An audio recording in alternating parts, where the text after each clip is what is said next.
Okay, so welcome back to Chicago's Bravest Stories. We have the honor of having Captain Chuck Niemeier.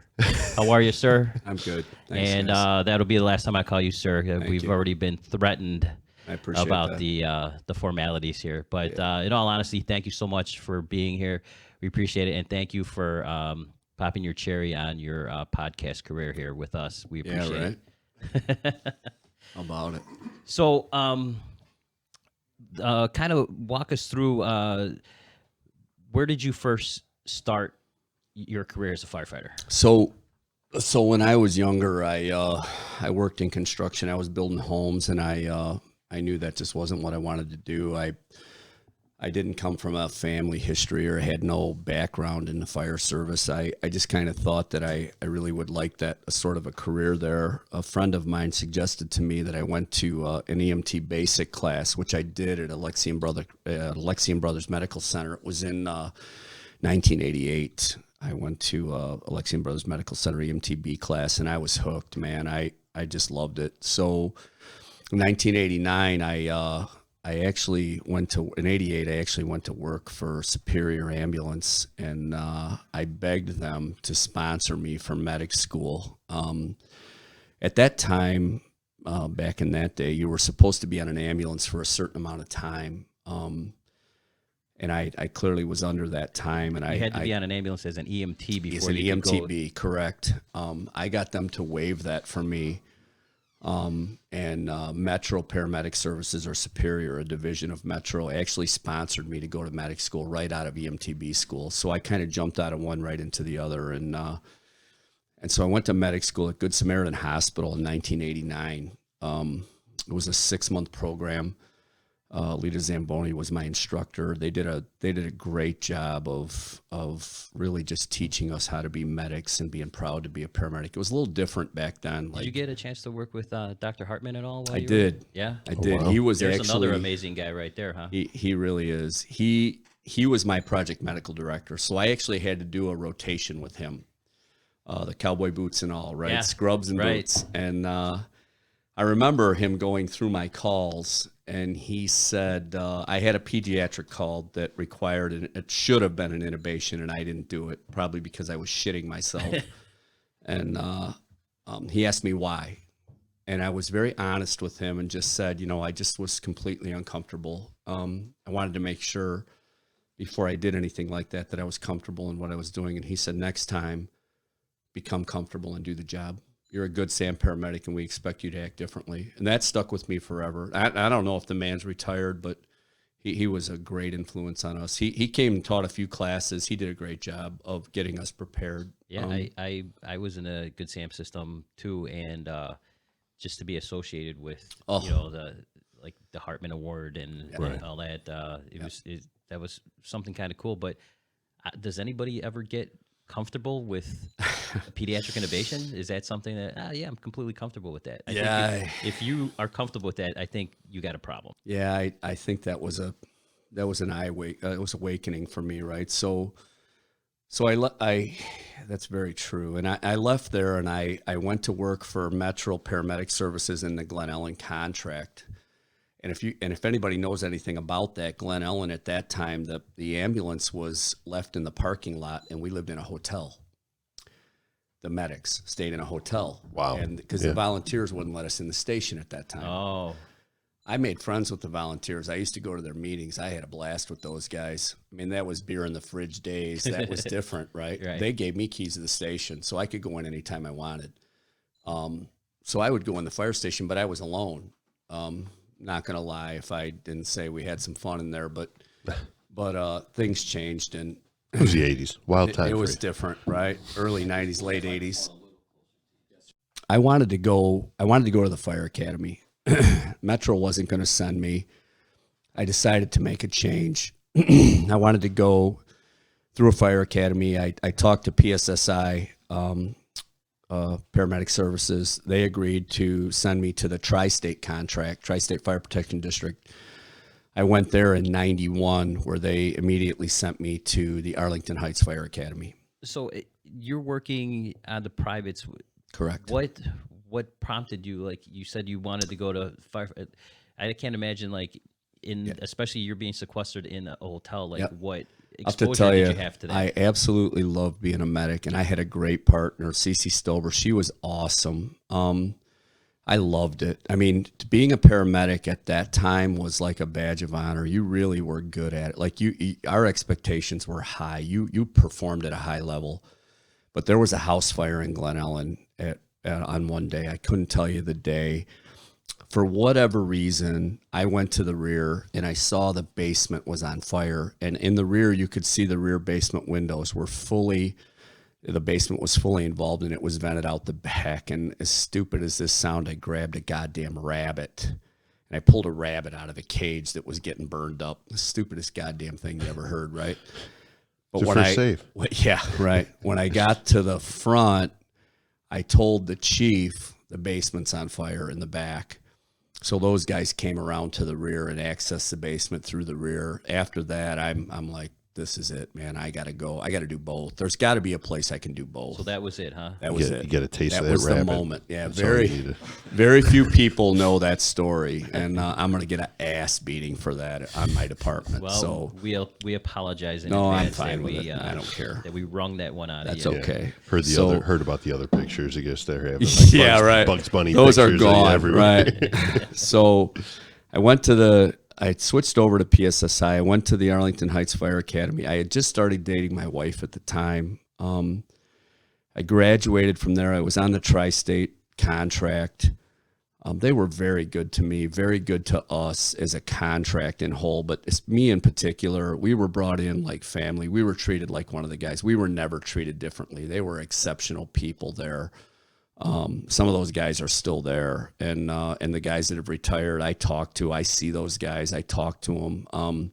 They introduced me really to the fire department, and I lived in Plainfield at the time. My wife and I had bought a house, and I started volunteering in Plainfield, and Plainfield's a little different. Volunteer is different than career, right? It's a very different game, and I don't disrespect one versus the other. The guys that volunteer, man, that's volunteer. That's hardcore, man. Right. That's like different, right? It's just a different animal. Yeah. Plus in Plainfield, it was very much a club, right? You belonged or you didn't. And I was a newcomer coming in. I didn't belong. And they made that clear in various things that we did. One day, it was about 20 below zero, and the Roussillon fire came in, and John, or I believe his name was John, the chief at the time, I happened to be driving by the station. Just for whatever reason, I was driving by, and I pulled into the station to go. There was no one there. The first two guys that showed up, one wasn't a firefighter yet, and one had just got to be an engineer. And back in those days, being an engineer meant you took a driving test with one of the senior guys. That was it. I went to that Roussillon fire. John told me to get out there and take a look at it, and he knew I was a career guy.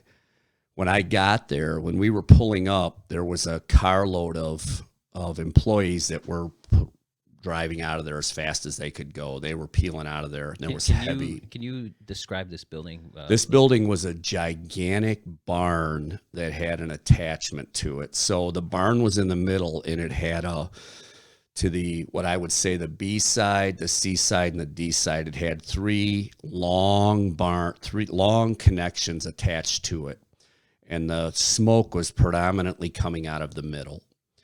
And when I got there, and again, it was 20 below zero, the kid I had driving was my next door neighbor. And I said, hey, I'm going to pull a 2.5, which if you ever hear me say I'm going to pull a 2.5, shit's going bad. I mean, that's bad. I took a 2.5. This kid I had with me, who is now a captain in Plainfield, I believe he's a captain or lieutenant. I'll leave his name out, but he wasn't a firefighter yet, had no experience. We breached that door and went in, and we started fighting fire with a 2.5, and there was a false ceiling in there. We were blowing fire. We were putting fire out. We got in about 50 feet, and this fire got ahead of us. It was way ahead of us. The kid had I was on the nozzle, and the kid had happened to grab me from behind and said, hey, I'm getting burned. He was really panicking, and I thought it was just him kind of just having a a little bit Just of a a little bit panic of a because he's freak out new, moment. right? He had no experience, and I get that. But I looked behind me, and there was fire floor to ceiling. We were kind of in a pocket, and I mean, it doesn't take a genius to figure out that's a bad place to be. So I spun around and started fighting fire, and there was a false ceiling above our head. We were taking that off with the 2.5, and I said, "Hey, get behind me." I was trying to get out with my radio, but nobody was answering us. Things were going really bad. We were crawling to get out. I was following the line. So it's just you two and the Just guy us who's two, the engineer. and that's it. And the chief the chief got there. Okay. I thought I could get to it. When the chief was there when I got there, and I had just said, "Chief, I'm going to go after it quick and try to get this under control fast. Let's not let this get ahead of us." And he said, "Go." When I started coming back, the kid that I had with me, his brother was on the ambulance in Plainfield. He was at the side door where we went in. He saw our hose line going in. This kid knew that I knew what the hell I was doing. This kid was also a kid that I knew very well. He knew that something was bad because there was fire coming out the door where my hose line was, and we just don't do that. So he knew it was bad. When I was crawling out with him behind me, I ran head first into a propane tank that was venting out the top. And I thought that was the end of it. We were done. This was a Saturday. Somehow we kept going and ended up falling out this door, ass over tea kettle, both of us. And I just yelled to the chief, "Hey, there's propane tanks in there and they're venting. We got to pull everybody back." And they started letting loose in the building. And they were letting loose in the back, inside the building, and it just went to shit on us. We burned the place down. No fault of anyone's, right? I was in a place where I shouldn't have been. Honestly, I had made a huge mistake, and I put that kid at huge risk. So when I came out, I tried setting the perimeters. The chief had that taken care of. We went into the warming van because it was pretty shitty out. And my wife had no idea where we were. She had no idea where I was because we're volunteering. You're on a plumbing job in Southside Chicago. Right. And I have no cell phone. I didn't have a cell phone at the time. My kids laugh now because they think that it's funny that I got a cell phone when I was 35 years old. I didn't have a goddamn phone. I mean, you think that's crazy, but that's how it was in 1990. You didn't have a phone. Right. So I'm supposed to be at a wedding. My wife has no idea where I am. I tell the chief, I got to go, man. Now, I've had my ass kicked in at this fire. We got our ass kicked, and for nothing, really, for nothing. And I go home, and I take a shower, and I tell my wife I was at a call. She knew I was volunteering there. We go to the wedding, and I'm thinking to myself, Jesus Christ, I almost killed me and another guy being stupid. I'd only been a fireman for a short time. Was that your first significant fire? Yes. And I'm riding up, and I'm like, what the fuck am I doing here? This is wrong. This is wrong. The last straw for me was I went to the Monday evening training session to critique the fire with all the old guys at Plainfield, right? None of them would ask me what I saw as first and officer. They had they asked me nothing about what I saw as first and officer.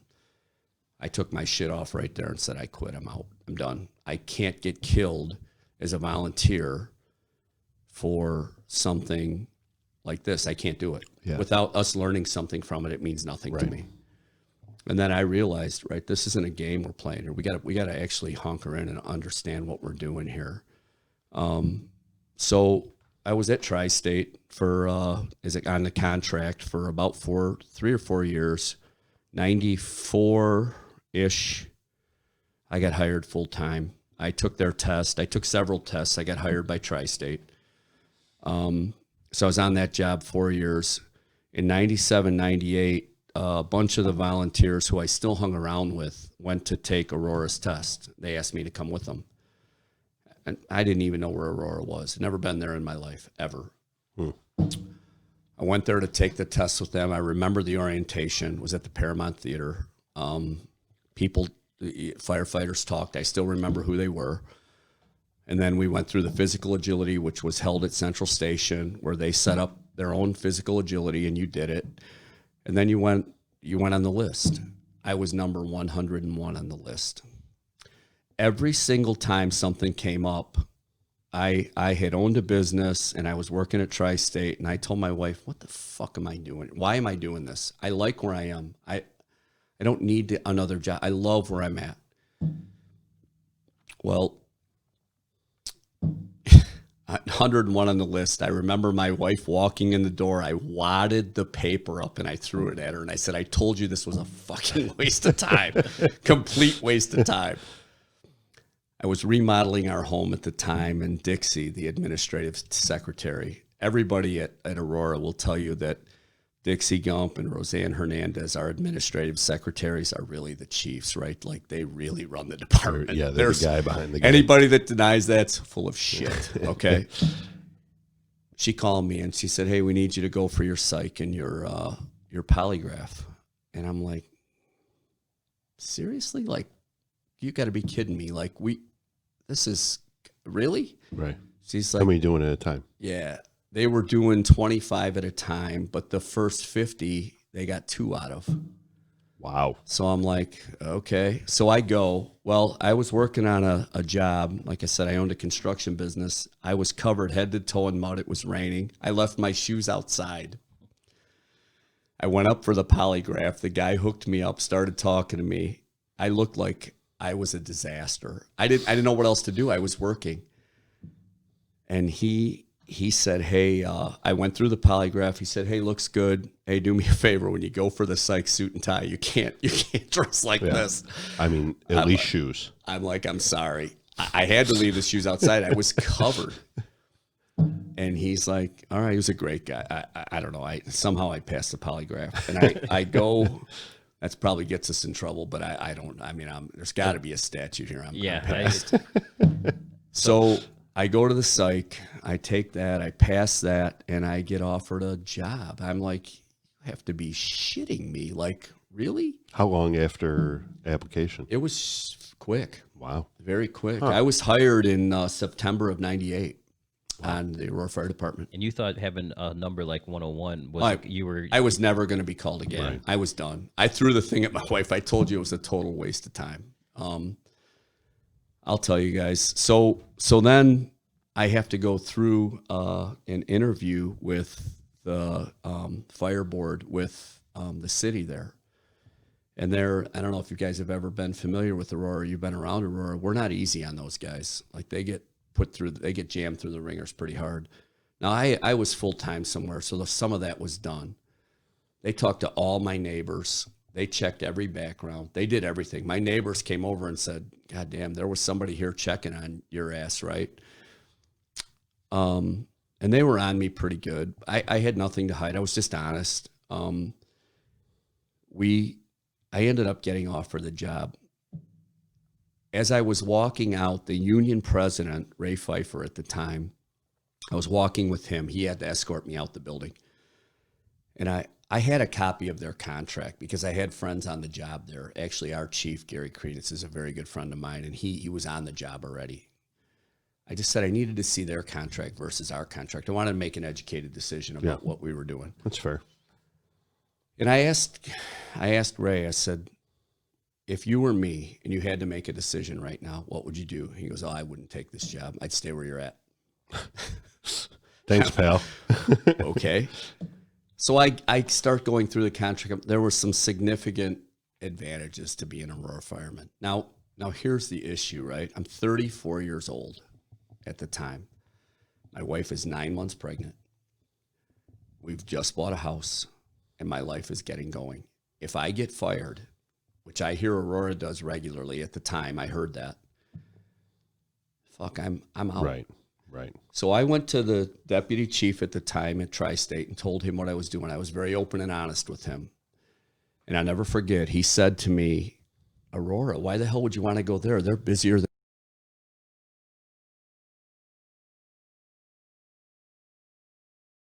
for. Right. I took the job. They gave me a leave of absence at Tri-State. They were very kind to me about that. if something went to shit there, I could come back. They had your back. They really did. And a lot of people don't know and that's that. a testament to them. It really That's is. a testament to you. It really is. Like, they wouldn't have done it for a guy who they maybe didn't feel good about. I wouldn't think so, but they made me feel more comfortable. Well, then you walk into the Aurora Academy, and holy shit, boys, if you've never been through the Aurora Academy. And so that's an in-house academy? Yes, sir. That's an in-house academy. All and active members at the time who are your Oh, instructors yeah. and stuff? And the time I came on, the officers were forced to teach, even if they didn't want to. And most of them didn't want to. And in Aurora, you are treated like the bottom of the shit on your shoe when you're a new guy. You are not treated well. And they want to see if they can break you mentally, and then they go to the physical part. So I equate it to military boot camp with being able to go home at night. And it's hard. It's hard mentally, and it's hard physically. Chief Gary Strong was my training chief. We called him Satch. I still talk to him to this day. I love the man like a father. He, in our academy class, they believed very much in seniority and very much in what he called experience. So if you were in my academy, I had the most experience. I was full-time. I was already in the union. We were IAFF Local 3165. He considered me the guy that was going to be responsible for them.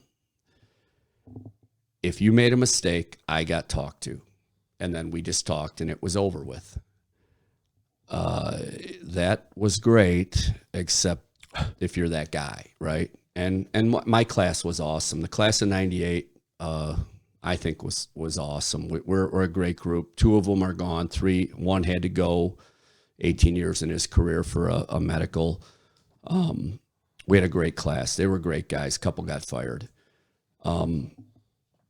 But you're the point. But at this point, at this time in your academy, like you're the point guy.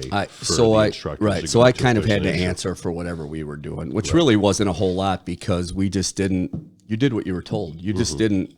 In Aurora, you didn't do that shit. You just didn't. You did what you were told, and that was it. And sometimes it was kind of odd and different, and you just dealt with it. It's old school, man. It was old school, hardcore stuff. So then fast forward, you get out of the academy. Nobody on the Aurora Fire Department gives a shit about you when you're new. They don't care. That's just the way it is. You earn your stripes. My wife was 9 months pregnant, and I told her, for the love of God, do not go in labor my first day on shift. If you do anything, don't go in labor on the first day on shift. Not too much to ask for, is it? Correct, right? 3 o'clock in the morning, she's tapping my shoulder. I'm shitting myself because it's my first day on shift. I'm wide awake. We got to go to the hospital. I'm like, you got to be fucking kidding me. Like, oh my God. I called the on-duty chief. I tell him what's going on. The first thing, he's dead now, and he's a great guy, Doug Rischel. He goes, who is this again? He had no idea who I was. No idea. None. My wife's in labor. We're having a baby. My first child, my first son. I go in there. Now, I didn't have a cell phone. Again, I know you guys think that's insane. This kid sitting over here is looking at me like I'm nuts. We didn't have a cell phone. I'm at Good Sam. I did my medic time there. So I run down to the medic room when I get a break, and I call the department. I'm shitting myself. Chief Reckenmacher answers the phone. He's batshit crazy. He's like hardcore fire department. He says, yeah, we got somebody to cover for you. You're covered, kid. I'm like I'm fired, or no, like they got a time trade to cover for me. Wow. They walked up to the kitchen table in the morning to a bunch of old fuckers that were sitting there at Central Station and said, hey, the new guy's wife's having a baby. He needs coverage. I'll never forget one of the old guys, Eddie Orris. He just retired, battalion chief. His grandfather was the chief. His brother was a captain. His grandsons are on the job, both of them. He said, Chief, I'll work for him if we have to. That's when the new guys that I came on with figured out you better step up and do what the Wow. fuck's right here. Yeah. Because we didn't know. Like you Right. you didn't know. Yeah. And that's setting the tone. Yeah. That's setting like that's where ownership we were talking about earlier. Yeah. Jimmy Podbreger stepped up and worked for me. I had to pay that day back, by the way. I'm sure he let you know too. Oh, he did. So I have this baby and like nobody gives a shit, right? So that's a big deal in your life, right? I think you guys understand that. So I go back to work the next shift day. It's 3 days later. Captain Wallace comes down, and Captain Wallace is probably 50 at the time. And I'm telling you guys, you do not fuck with Captain Wallace. You would rather poke hot shit up a panther's ass than fuck with him. When he says something, you do it. He yells, "Who's Niemeier?" And I raised my hand. He asked me, "Are you in the system? You're moving to Medic 1. One guy called in sick. You're covering." Fuck, I didn't even know what Medic 1 was. Like, I didn't know. "You're working with Van Horn." I don't know who this guy is. I've never met this man in my life. I don't know Captain Wallace from anybody. I just moved my gear over to Medic 1, and Van Horn comes down the stairs, and he says, "Hey, who's Niemeier? You're with me. Let's go." And we leave. So you were assigned to the engine that day? When you're a rover in Aurora, when you're new, you're assigned to anything that moves. That thing moves out of the station, your ass better be on it. It's as simple as that. But then you got I got assigned to Medic 1, which was like being put in hell. for that day, or For that day. Okay. So, which was strange at the time, right? Like, it's kind of unprecedentedly strange. So I don't know anything about writing reports. I've never seen a report. I've never run a call on the Aurora Fire Department. I don't know how we do anything. Chucky Van Horn, who I still say is the best paramedic Aurora, second best paramedic Aurora's ever seen. But were you the driver or the attendant? Listen, in Aurora, you don't even think about getting in the driver's seat when you're new. That's not an option. Oh, hell no. You just sit down and shut up and you do what you're told. We go on calls and he's laughing at me. You know, he's been on the job, I don't know, 8-10 years. He's a seasoned guy and he's very good. And he's telling me what we're doing. Well, I don't have a login to write reports. You're backed up 6 reports. They're in my pocket. You don't even know what the hell to say or do. He gives me his login, says, "Figure it out." That's how you learned in Aurora. So I'm like, all right. Mm-hmm. Well, in Aurora, you have to pass a practical exam whenever you decide you're ready. You have to pass a practical exam on the engine and the truck. Anything on the truck, anything on the engine's free game. And those officers and that chief can ask you anything about that engine. If you don't know it, you're marked off. You'll fail. So we all worked very hard at that. Everybody does. I got through that, and you go into what's called a roving pool or a floating pool, whatever you guys call it. Relief, yes. So you're just, every day you're sent wherever there's an opening. You're just filling in. And you're meeting guys. You're just meeting the guys, right? Which was awesome. I loved that job. How many stations are in Aurora? There's 9 stations. Really? I didn't realize that. Yeah, 9 stations, about 200. We fluctuate between 190 to 215 guys. Do you happen to know what the population is out there? Just a little over 200,000. Wow. Yeah. So it's a good size Big city. town. Yeah. Yeah. I think at one time we were the second largest city. I couldn't speak to that now. I really don't know. I don't know.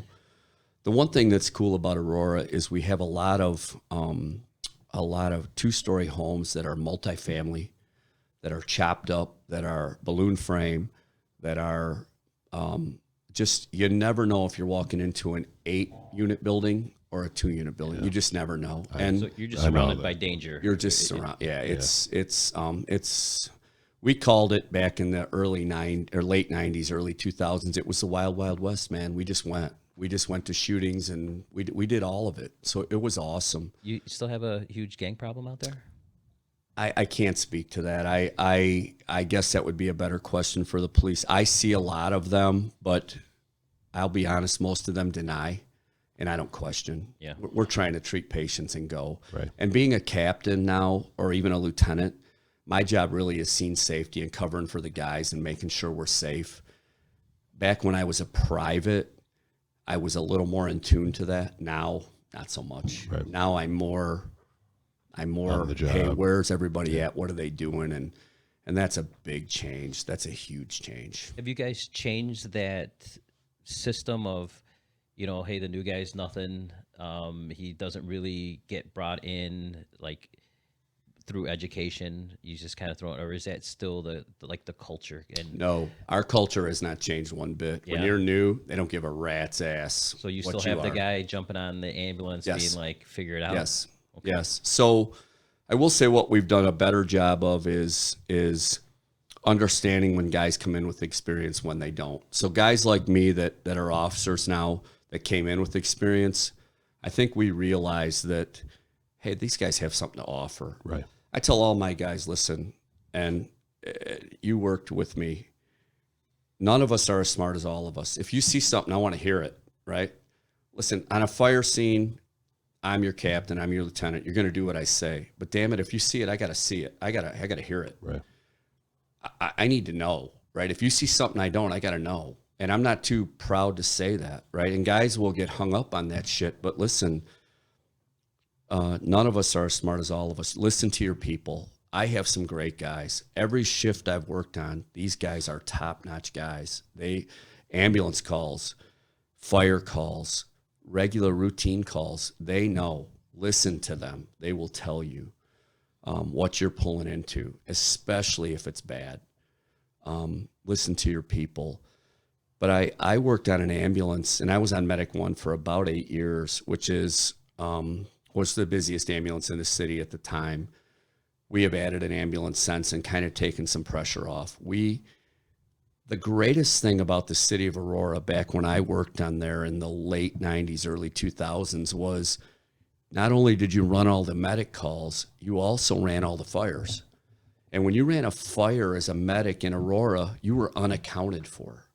The chiefs never cared what you did as long as you were working. As long as your ass was sweating and you were in gear and you were working, they didn't care. Go with the engine, go with the truck. Grab that officer, say, I'm with you, and you were gone. It was so much fun. We don't allow that anymore. I'm telling you guys, that was so much fun. You guys were the cowboys, huh? It was so much fun. So you were on the ambulance until like somebody lower than you kicked you off? Yes. Was that it? Well, you made a decision, right? So it was always your option. You came off or you stayed on. Technically, at one time, I was assigned to truck 2. I decided to stay on the medic. Because for me in Aurora, the best part of our job is you could be both. You're a medic and a fireman. Think about it. That's the greatest thing you could possibly want to be. You run all the medic calls and you get to be a fireman too. Right.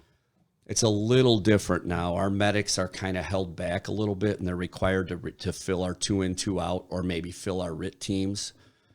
They're more accounted for now. I can say that it's safer now. I can say that it was more fun then. Do your medics hit the hydrant for you?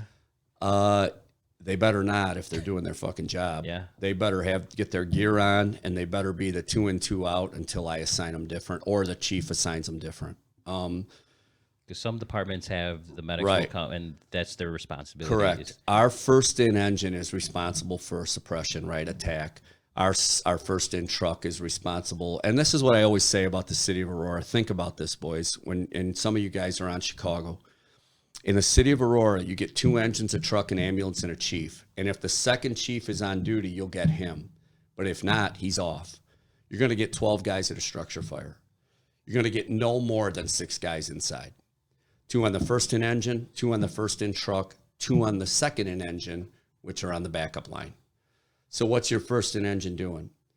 They're putting out the fire. Yeah. What's your first in truck doing? They're on primary. Our primary driver, your driver of the truck, goes to the rear, forces the door, does a quick primary to the rear, gets a ladder to wherever it is he thinks I need it, and then he's outside vent. Kill the gas on your way around. So when there's water on the fire, he's outside vent. So think about that. 12 guys we're putting out fires with. Right. If we decide as a captain, an officer, a private, it doesn't matter. If we decide to upgrade an alarm to an additional, you're getting 2 engines and a truck and chief and a medic. So there's your additional resources, but they're going to be outside for RIT. So when you go on bell, you're coming out. In Aurora, it's rare that we do that shit. And most guys will tell you the fires are out in 5 to 10 minutes, right? Let's be honest. 5 to 10 minutes, you've kicked its ass. Otherwise, you're fucking doing something wrong, right? Or you're circling it and you're surrounding it. Truck goes up, building goes down, right? In Aurora, we ain't buying that shit. We're going in, we're going after it. So you get 12 guys. Well, think about it. Only 6 are inside. 1 guy's working the truck on the outside. The 2 medics are satisfying their job. 1 may be helping with the hydrant because that second driver of the truck on the second engine's job is to secure a water supply. Sometimes that takes more than 1 guy. Yeah. So 1 medic may fall back to help. 1 medic may go with the truck. It's all about communication. Where's he at? What's he doing? My guys I'm very specific on where I want my guys and what I'm doing. Some officers are different. We're all different that way, but we have SOPs to follow that we have to kind of dictate us. Yeah. But I've always said Aurora has done more with less than any department I've ever seen, because those first initial 12 guys that show up, they're going to put that fire out, and they're going to make the rescues. They're going to get the ambulance off. They're going to save the people, and they're going to put that fire out. And if they don't, either shit's gone really bad or we're really pissed, because I'm just telling you from my perspective, if I'm the first in captain or second in captain and I come in on backup line or primary, that's my fire. And when I go on bell, I have young guys with me. We've trained them to know, how long do you go after your bell goes off? How long do you have on bell? Let's be honest, bread and butter fires, our single family residential home, I know where the doors are. I know where the windows are. When you go on bell, I know where the door's at. I know how much time I got with you as a new guy. If you got 7 or 8 minutes left, suck that goddamn thing to your face, and then we're going outside. My immediate conversation with the chief is, hey, I need 2 bottles to the front door. We're turning around. We're going back. They'll meet us. Whoever is out there on RIT or whatever it is they're doing, they'll meet us wherever we say. We'll turn around, we'll bend over, they'll change our bottles, and we're gone. Yeah. And there's been multiple fires in our city where I, myself and other guys have done 5 bottles. That's not uncommon.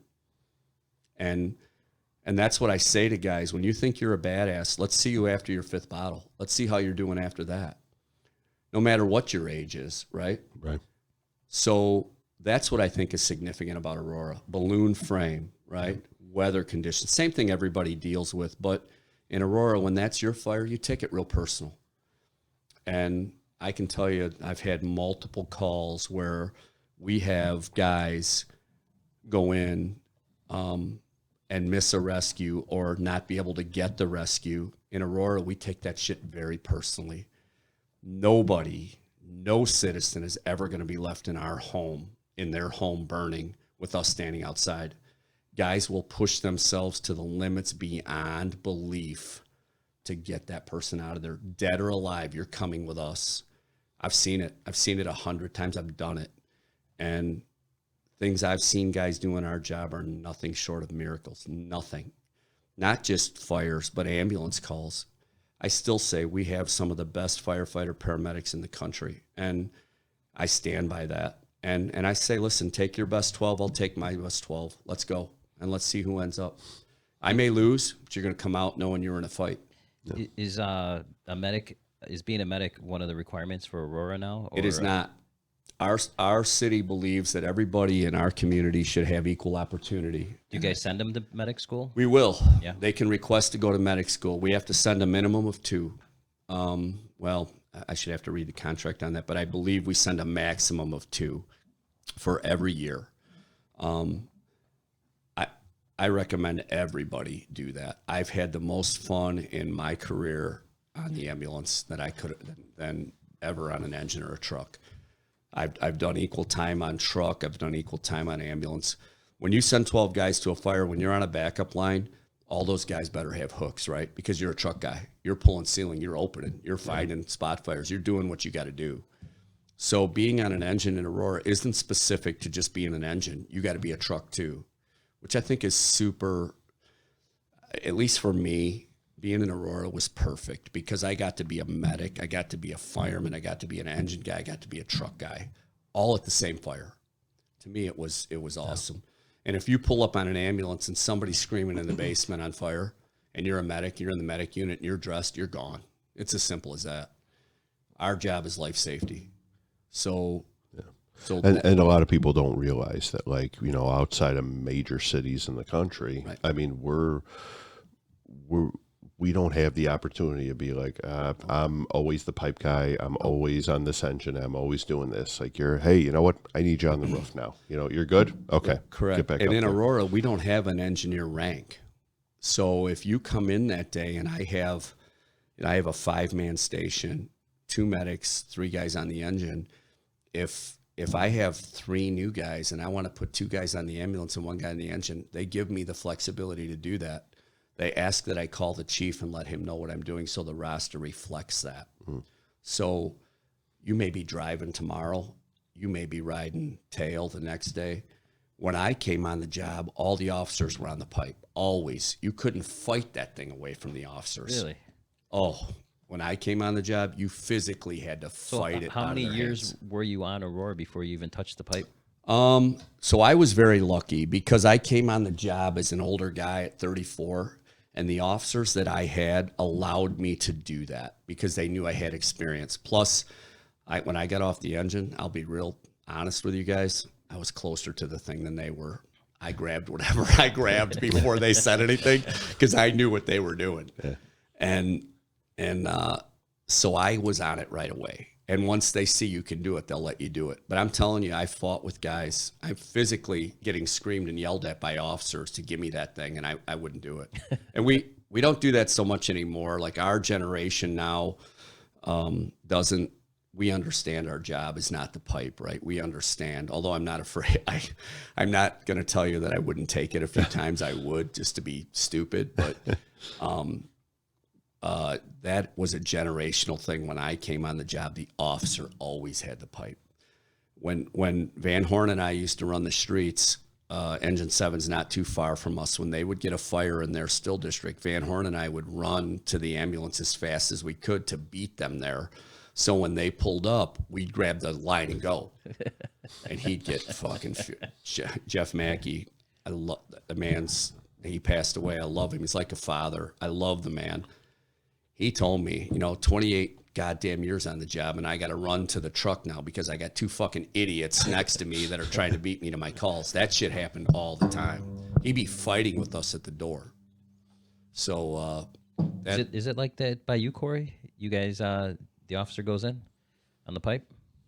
No. I mean, well, it depends. It depends on where. If we're at minimum, there might be the opportunity where, yeah, you're one of 2 guys. So when you're short, you're all excited. You're.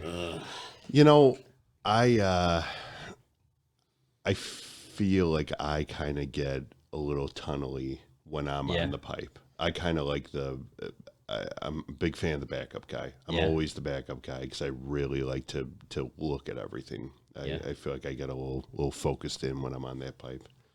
Personally. That's his job, right? I would agree with that 100%. I mean, where should the officer be? I mean, really, let's think about this. What's the officer's job? He's got to watch your back, right? He's got to watch the surroundings. The officer should be in front. How do you know where you're going if I'm not telling you? Right. How do you know if the floor is sound if I'm not checking it? How do you know the fire's not above our head? I see engine officers all the time going into buildings without a hook. They all got a Halligan. That's cool. The door's already forced because the truck did it for me. If they're worth a shit as a truck, right? If they're not, we'll have that conversation. But on 90% of the calls I go on, they're residential house fires. Yeah. All 4 of us sitting in this room right now, how long would it take you to force a residential door? I'm going to turn around and kick that son of a bitch and I'm gone. With the tool? Yeah. Oh, yeah. The tool is my foot. Yeah. But control the door. That's something I've learned the hard way, right? But if if the door's forced, what can I do with a hook that I can't do with a Halligan? Mm-hmm. I can pull ceiling. I sure as hell can't pull it with a hook. But how do I know the fire's above my head if I can't pull it? Mm-hmm. I can break a window with a hook. I can sound the floor with a hook. I can break the windows. I can do anything I need with a hook. Can't do it with a Halligan. You don't find it cumbersome to crawl around and get through these hallways? So my hook is 4.5 feet long. I have one made for me. Okay. My guys made it for me. Rob Sittler made a hook just for me. Huh. Like an officer's hook. Well, it's It's Chuck's hook, right? So what's our houses? Our houses in Aurora predominantly have 8-foot ceilings. I used to be 6 feet tall before I turned into a midget, right? Well, if I have a 4-foot hook and I'm 6 feet tall, what's a 4-foot hook? It's perfect for me, 4.5 feet. I can pull a ceiling, right? Think, common sense. I can't teach you common sense. If your head's in your ass, I can't help you, right? Think. I take a hook. I'm not telling guys what to do. I'm not telling them how to do it. But if you don't know what's over your head, you don't know what you're passing, right? Think. That's what I'm telling guys, right? That's what I tell my guys. Right, and early in your career, you found out the hard way, things sneaking up behind you. Well, I was just about to say, you probably have that mentality because you got trapped. I did. So think about your training fires, guys. What are we training in? We're training in cans. We're training in structures that have cement ceilings because they don't want this shit getting away from us, right? What's the one thing you can't do in training? Can't pull the ceiling. So what's everybody taking? Right. They're taking a hook. Yeah. That's cool, and I get it. But if you think about going into a residential house fire, how are we pulling ceiling with a hook? We're not. Unless you got a straight tip with you, which most guys take now, and you're blowing the drywall through and it's 1/2-inch drywall, you don't know. And then once you do that, you've changed conditions anyway. So I have no idea what's up there. But what if it's plaster lath? What if it's plaster lath with 2 layers of drywall on it? Because I've seen that numerous times. Yeah. You ain't getting through that with a straight tip. Every house built in the 50s. Right. That's what you're looking at. How about the rehabs, the remodels? You're not getting through those. Right. When you hit that thing with a hook and it sounds like a concrete floor and you're in a residential house, what's that telling me? I'm in a balloon frame house, right? I'm in something that's going to require a little bit more here. Think, right? Because we're going to kill guys if we don't do it. And that's the last thing we ever want to see here. You guys have dealt with that more than we ever have. Our last guys were killed years and years ago. Yeah. We don't ever want to see that. We've had guys hurt bad enough. I've been hurt bad enough. We don't ever want to see that, ever. Well, before we jump ahead to May of this year, you said you had a couple worth mentioning saves. A couple. Yeah, so we would probably sit down with you for 8 more hours. So, so Chief Kranitz is gonna strangle the shit out of let's get into that story. So we did everything wrong here. We Saturday night in the city of Aurora is pizza night. Every station in the city of Aurora makes homemade pizzas on Saturday night. And I'm telling you, if you think you make a better pizza, you better be prepared to fight because these boys are going to fight. And we believe, every station believes their pizza's the best, and we'll fight every station. I mean, fight physically to see who's the best. We had pizza night at Central Station. Cheese, everything. It's yeah. Oh, dude, it's everything. You'd be shocked to see how serious this is. So, Saturday night, we're sitting around, we're eating pizza, and I stuffed my face because we all overeat pizza night. Right after dinner, we're sitting at the table. The tones drop for a structure fire at Jennings Terrace nursing home, which is not 6-7 blocks from the station, and it's a confirmed fire. And this place probably has 30, 40, 50 units. It's a 1-story. We know from training that it's kind of contained. That it's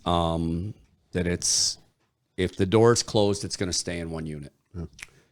Gary Kranitz and I, Chief Kranitz, he's the chief now, the big chief. He's going to beat my ass. Him and I take off like our ass is on fire. And him and I worked at Tri-State together. So he'll deny this to this day. Chief Kranitz is extremely athletic and extremely fast. And I whooped his ass in a race at Tri-State, and he denies it to this day. But I whooped his ass, and I had witnesses. So I don't care what he says. It's live now. I whooped his ass. Right. We got to this fire, and we're talking on the way there, and we beat everybody there. It's right down the street.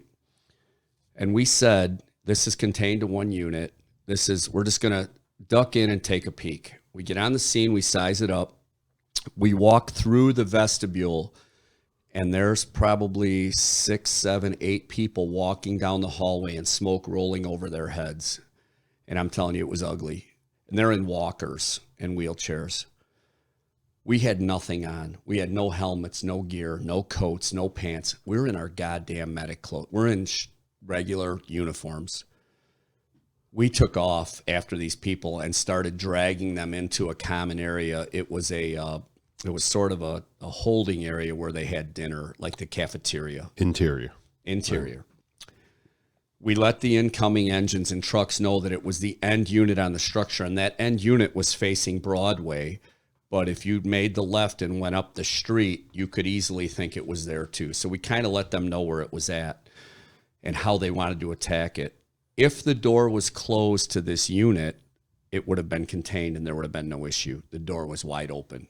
When this fire started, for whatever reason it was, I don't remember, he panicked and ran out the door, and the door didn't close. So it was coming out into the hallway. And I think we probably snatched 6 or 7 people, I'm guessing. They're all going to ass rape me for this because I don't remember the number. This is in 2000, 2001. We get down to the end of the hall, and it's chugging pretty good now. And we're taking some smoke, and I can hear a guy in the unit across the hallway on his phone. I can hear him talking. Now, had we left him, he'd have been fine. He had no idea the place was on fire. But we're idiots. We're young. I blow this guy's door open with my foot, completely exposing him. He's on the phone. I said, "Hey, you're coming with us." And he said, "No, we're not." We both grabbed him under the arms and took off down the hallway with him. Well, I sucked a snootful, and I had to, it was bad. So I snuck outside to puke. I had to throw up. I had just eaten too much pizza, and I had to puke, man. But I didn't want him to see me because I knew he'd rat me out. Oh, yeah, you can't. So I hid around the back, and I threw up, and then I went back in. Well, fuck, he saw me. So we finish up the fire. Battalion, the chief at the time, Chief Reckenmacher again, this guy's pissed, and he's pissed off. So Chief Rex asked us if we'll apologize. I'm like, well, I guess we will. I mean, what the hell am I going to say? I'm 2 years on the job. No. So I go tell the guy, "Hey, I'm really sorry." And he starts chewing my ass. And Gary's standing there. He ain't saying nothing. And Chief Green, sorry. I don't want to get in trouble for that. And so we leave. I'm not at the station for 5 goddamn minutes. I'm in the shower. And the phone starts. "Oh, I heard you're a puker. You're a puss." I mean, it started. He ratted me out. I'm telling you, he ratted me out faster than you could be ratted out, man. And I was like, "You son of a bitch."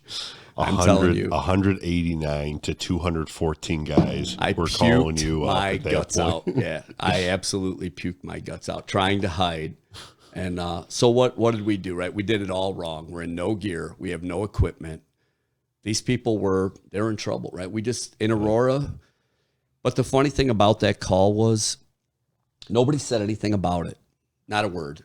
Chief's like, "Great job." I'm like, I don't think this is what I would consider us being under the parameters of doing this correctly. But, hey, man, whatever. I mean, like, I laughed. Like, we didn't, back in that day, there were no award ceremonies. There were no, listen, the truth of the matter is they throw awards at cops like Nichols. They throw awards at firefighters like manhole covers. And I'm not trying to disrespect cops. They deserve everything they get. But that's the truth, right? Think about it. Right. So we do all this, and it doesn't even, like, nobody says shit. Like, that's just, hey. The one thing about Aurora, and Chicago's probably the same in the other cities, get your ass back in service. Let's go. Right. You got to get ready for the next call. Oh, there's no good job. You got to be shitting me, right? Like, that's your fucking job. Do it. Shut up and get moving. So that one was pretty new on the job, you know. And 2 years on, you said? Yeah, I think it was probably 2000-ish, and me and Chief Krenitz, we pulled that off and never got. I thought, well, we're going to get our ass chewed out because we didn't even have a goddamn helmet on, but that never came into question. Like, that wasn't like, they were fine with that, you know. So that was one of them, and we've had a few where, you know, you just go, and we'd pull people without hose line protection or truck guys there. Nobody's there. You're alone. And not only would we pull them, we'd get them outside, put them on a cot, and then treat them. Drop your shit and treat them. I mean, we did that shit a lot. And I can't tell you exactly specifically what they are, but it's amazing how fast that ambulance can get there relative to our stuff. Like with us, just hauling ass in an engine. Yeah, like you've never seen some of us drive. Yeah. We had it gets sidetracked.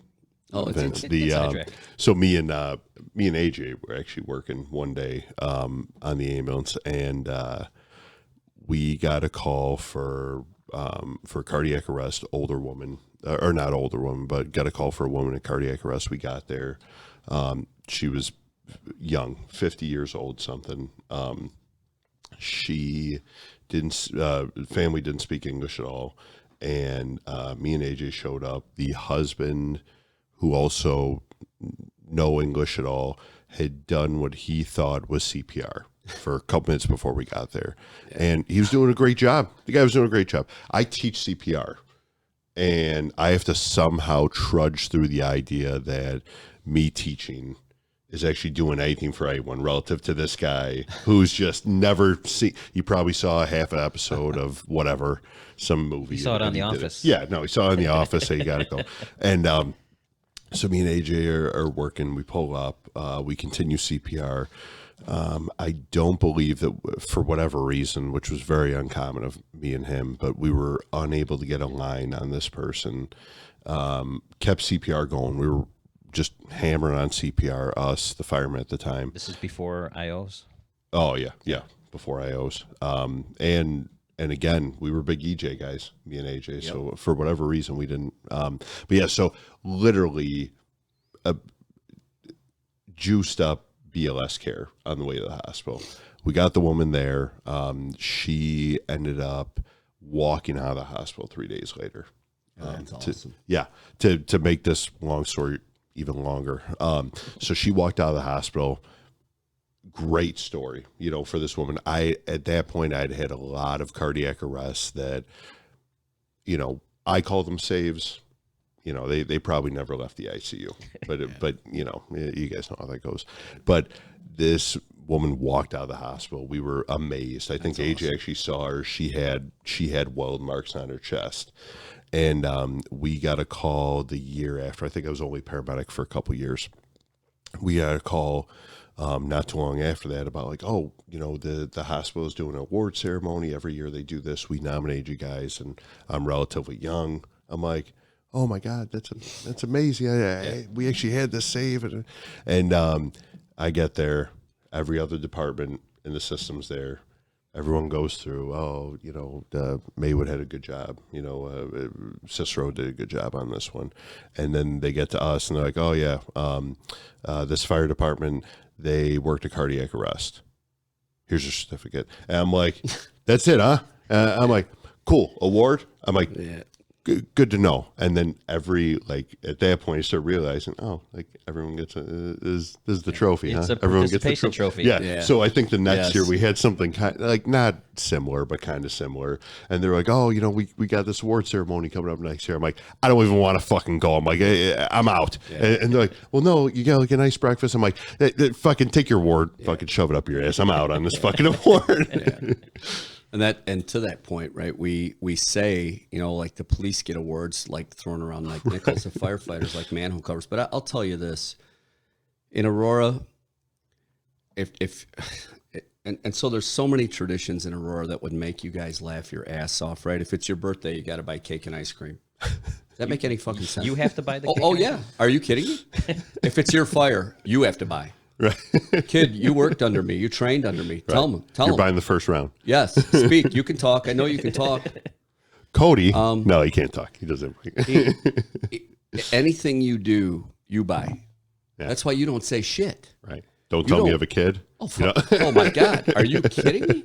You don't ever want to say anything in Aurora like, oh my God, I've never done that before. The ears go ding and they're like, wait a minute, that's stakes. Bank this one. Well, what if you leave a tool behind at the fire? What's the consequences in Aurora for that? You don't want any part of that if I'm the captain. Oh, your ass is going back to find it. I don't give a shit what time of day it is. We were trying to cut open some places make you got to buy a case of beer. Oh, well. Or you leave a Halligan behind? You have a, We were trying to, we had to get into I forgot. We were trying to get into someplace with a fence that had a chain wrapped around it. So one of the guys that I went to the academy with, he was trying, I think it was bolt cutters he went at initially to try and cut this chain off of the fence. And he was just having a motherfucker of a time. He could not get it right, every fucking time. I've been sitting on this fucking one chain link for 8 years. I'm going to have to hold on to it for fucking 22. I find it every couple of years. I'm like, here it is. I remember I gotta hold on to this one for the retirement party in 22 more fucking years. I would. And that's the thing about us for what was so, I'm not going to lie to you guys. I would tell the truth. The caveat for me to go to Aurora was the insurance on retirement. I looked at that when I was a young guy. I was smart enough. I was old enough to understand that's important shit, right? Yeah. We didn't make the money then. I was making more where I was at Tri-State, but I knew that was going to change. I knew things were going to change. It was about the future, not the present, right? And I think if guys in our academy and our young guys could understand how important, this is like the golden ticket, man. This is the golden goose. Yeah. You guys got to understand how important it is. And when Mrs. Jones calls at 3 a.m. because she needs help up because she fell down getting out of bed to go to the shitter, get your ass over there and pick her up. Get her in the bathroom. Get her back to bed. Sign the release and get your ass home. I don't want to hear it. I don't want to hear the whining about it. I don't want to hear the complaining about it. That's your goddamn job. And if it's not your job, then whose is it? Right. And that's why you make what we do now today. And I'll tell you, in Aurora, our chiefs do a great job of protecting us, of supporting us. Again, to be a firefighter, a paramedic, a truck guy, an engine guy, come on, who gets to do that? All in one day sometimes. In one day, on one call. Think about it. You can do that on one call in our city. In 1 2-hour span, you get to be all three. And nobody questions anything you're doing. That's the most amazing part of this job in general is that, like, any other fucking job, any other job, I work the desk. I gotta get the fucking TPS reports. Like, I'm gonna fucking, this is gonna suck. Like any other job, but when you're a fucking fireman or a paramedic and you get a job that comes in, you're excited to get 3 a.m. You're That's like, a fact. Giddy the fuck up. That's Let's go. It's been no other job I've ever seen where people get excited about working. And I waited 15 years to promote. I never was going to promote, ever. I loved what I was doing so much. But then you start looking as you get older, when you get to be 50 years old, 48, 49, 50 years old, you start thinking, man, it would really benefit my family if I could really get this promotion. Plus, when you die, because all of us die at a young age, I certainly have no aspirations. I mean, look at me. I'm in a cast on one side. I got scars on my head on the other side. I'm beat to fuck. I know I'm not going to live. You that walked long. in like Tina Turner when you fucking walked in this front door. I get it. That's for my family, right? They get what you leave behind. Yeah. So think about it. This is about them, not me. When my son Chase was born, I told my wife, my life is over. This is about them now. This is about him. I'm done. I've done what I want to do. I came from nothing, and I've made something. That's all I want for them. I want them to have something. And we want to applaud the rescues and the saves and all the stuff we did. But I got to tell you, without the team in place, none of that happens. None of it. Right. And I'm talking about, guys, we'll get to that rescue you want to talk about in May. That's one of many, right? That I don't even know how you guys got a hold of, but somehow you did. I have no social media. If you want to talk to me, call my ass. You got to page them. I don't have a pager anymore. I have a cell phone. But I don't have Facebook, Stupid Book. I call it Stupid Book, Snapgram, InstaChat, any of that shit. I don't have any My of it. dad calls it face mail. Call me. You want to say something, call me. And if I want to tell you something, I'm going to tell you. Just be prepared for the truth because you're going to get it. Yeah. And if you don't agree, that's okay. We can agree to disagree. That's fine. I'll talk to you. Just call me. Get my goddamn cell phone number right here. I don't care. I do not care. But listen, I'm not going to shit in your yard and stamp it guaranteed. I'm not going to do that. I'm going to tell you the truth. my perception of the truth. I'm not saying I'm right. I'm just saying that this is what I saw. This is what I did. Numerous guys on this job in the fire service I respect, and I learned from every single one of them. I'm alive today because of lessons I learned from them. Every single one of them. There's no question about that. I won't even name names for you, because what I'm going to do is I'm going to lose somebody's name or forget and disrespect somebody. Right. I'm not going to do undercut someone else. I'm not going to do it because they got a cool name. Every single one of them gave me something, and I'll be honest with you guys. I learned something. I learned probably more from the poor officers that I had than the good ones, because I knew what I didn't want to be if I became that guy, and I learned how to do this job. And the other thing I would say is, don't ever ask your guys to do something you wouldn't do. I'll be totally honest with you guys. I've never cleaned more shitters since I became a lieutenant or a captain than I did as a private, ever. Because as a medic, you didn't have time to clean a shitter. You were gone. Yeah. As a captain, as a lieutenant, I clean shitters, man. And if you're going to tell your guys to do it, you damn sure better do it. Yeah. If you're going to throw your guys in that hole, you better damn sure get in there. Well, right? I think that I guess that would be a good a time as any for us to take a break. Yeah, I mean, poor Chuck's got a drink that he hasn't gotten to at all. Let's take a break here. All right, so ready, set, go. All right, well, we're back. So we've refreshed our drinks. We've had a smoke, right, Corey? And when I say we, I mean you. Me. Yeah. Okay. So we're back. We're just gonna jump right back into this with Captain Chuck Niemeier. Chuck, so we'll just jump ahead to May 11th, 2020. Where were you during that day, on that day? Yeah, so actually we, my crew and I had gone to, I don't know where the medics were. I think they were in quarters, actually. We were at the store shopping for our chow. We were actually on our way back. The call came in. I was actually riding tail. I had one of my privates acting up. Private Molitor was acting up as the officer that day. That's something I do a lot for the guys that are going to get promoted, or guys that I'm trying to bug bite them to take a promotional test. So you guys actually use ranks like private and stuff like that? We do. So private is a rank, lieutenant, private, lieutenant, captain, battalion chief, assistant chief, deputy chief, chief. Those are our ranks. Before you get private, are you probation, or you? So you're a probationary firefighter for your first year on the job, and of course then at that time you're an at-will employee, so you can be let go for any reason at any time when you're on probation. You don't have any union protection at that point? Absolutely not. They are actually, when you have a year on the job, you go into a union meeting, and our union has to vote you into the union to see if you're going to become a union member. One time in our 160 plus year lifetime, I've heard one member not be voted in. He was immediately released by the fire department. You guys don't have anybody fair share or anything like that? Absolutely. No, we did it one time. That member's since retired. Okay. So you guys are shopping. So correct. So we were at the store. 11 o'clock in the afternoon. Yeah, it was between 10 and 11. I can't remember the exact time. I was sitting in the back. 10 a.m. is the exact time. There you go. And the guy had acting up, and this is really my fault, not his, but I have been in the habit of putting my gear outside on the doghouse by the pump panel prior this, instead of stuffing it in the cab, because we're pretty crowded in there.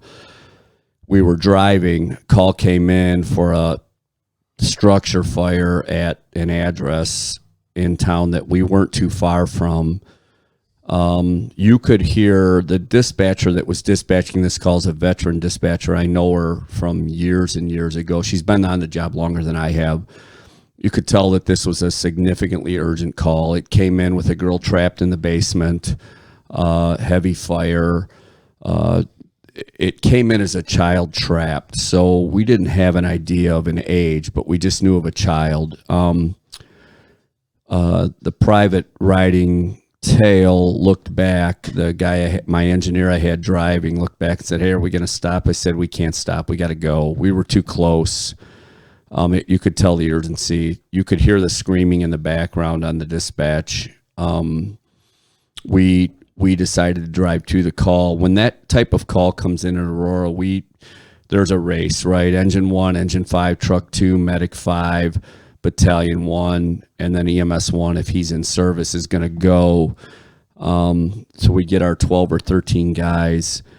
Our battalion chief arrived on the scene to say he had heavy smoke showing, and he could hear screaming in the basement. What had happened is somebody had set this fire in the basement in multiple locations.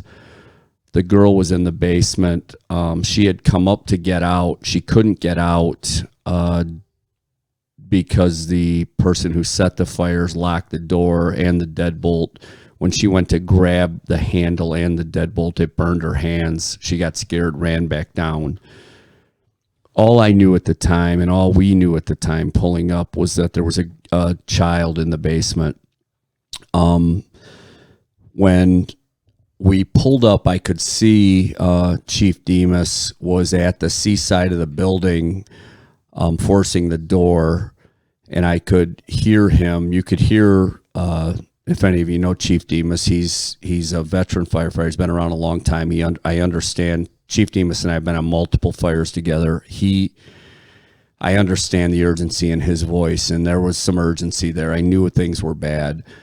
When I got out of the vehicle, my medics were getting dressed. I can't remember who it was. I apologize. I know one of them was a new guy. I barked at them to let's fucking go. And I just barked at the kid riding officer to get dressed, let's go. And I took off around the corner to the seaside. Chief Demas was there. Our deputy chief was already there. He was in town. They were actually having a meeting, and our chief, Krenitz, was pulling up on the scene. I saw them as I came around the corner. Were you first engine? We were first engine, yes. And we should have been first engine. That was our still district. So that really was the mission, first to get there first to get our job done. I could hear her from the front of the building screaming, but when I got to the back, I couldn't hear anything. When I got to the rear door on the C side, Chief Demas was there. He had the door forced. With him was also another battalion chief, Randy Leak, who also assisted in the door force.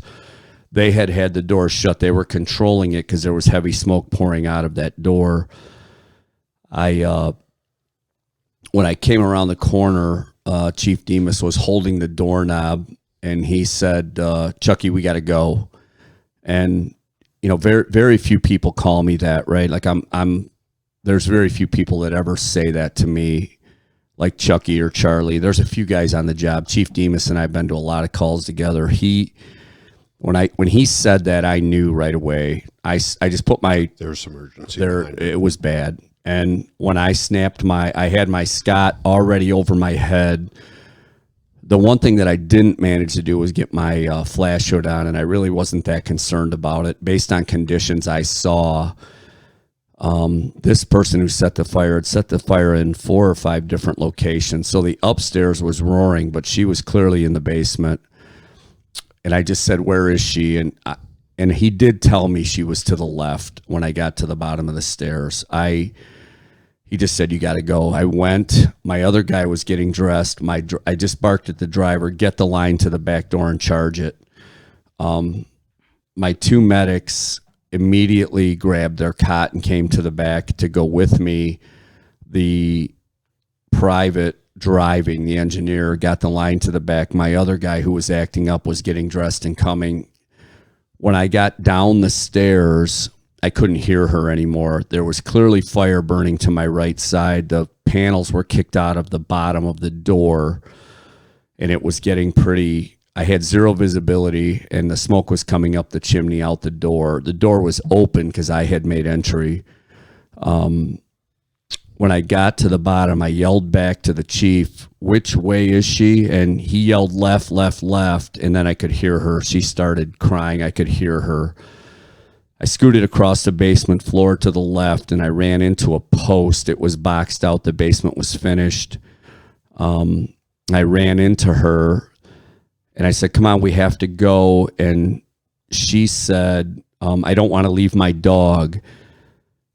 And I just said, if you come with me, let me take you. I'll come back for the dog. I promise you I'll come back for the dog. She started to kind of go down. I put an arm up under her armpits and I hooked her and just started walking backwards because the fire was behind me and it was getting fairly hot in the basement for me and gear. Do you have any tools with you at this point? I had my hook. My Niemeier hook. The Niemeier hook, right? Right. I know they all think I'm a jag-off for saying that, but I'm telling you right now it works. I had to leave the hook because I was fairly busy. I pulled her backwards to the stairs. When I got her to the staircase, I turned her forward facing up towards the stairs. I ran my hand up between her legs and I just started running her up the stairs. At that time, Truck 2 had arrived on the scene. I did not see them. I couldn't hear them. And she was conscious the whole time. Conscious and talking to me. Wow. So, and I'll get to that because that's important.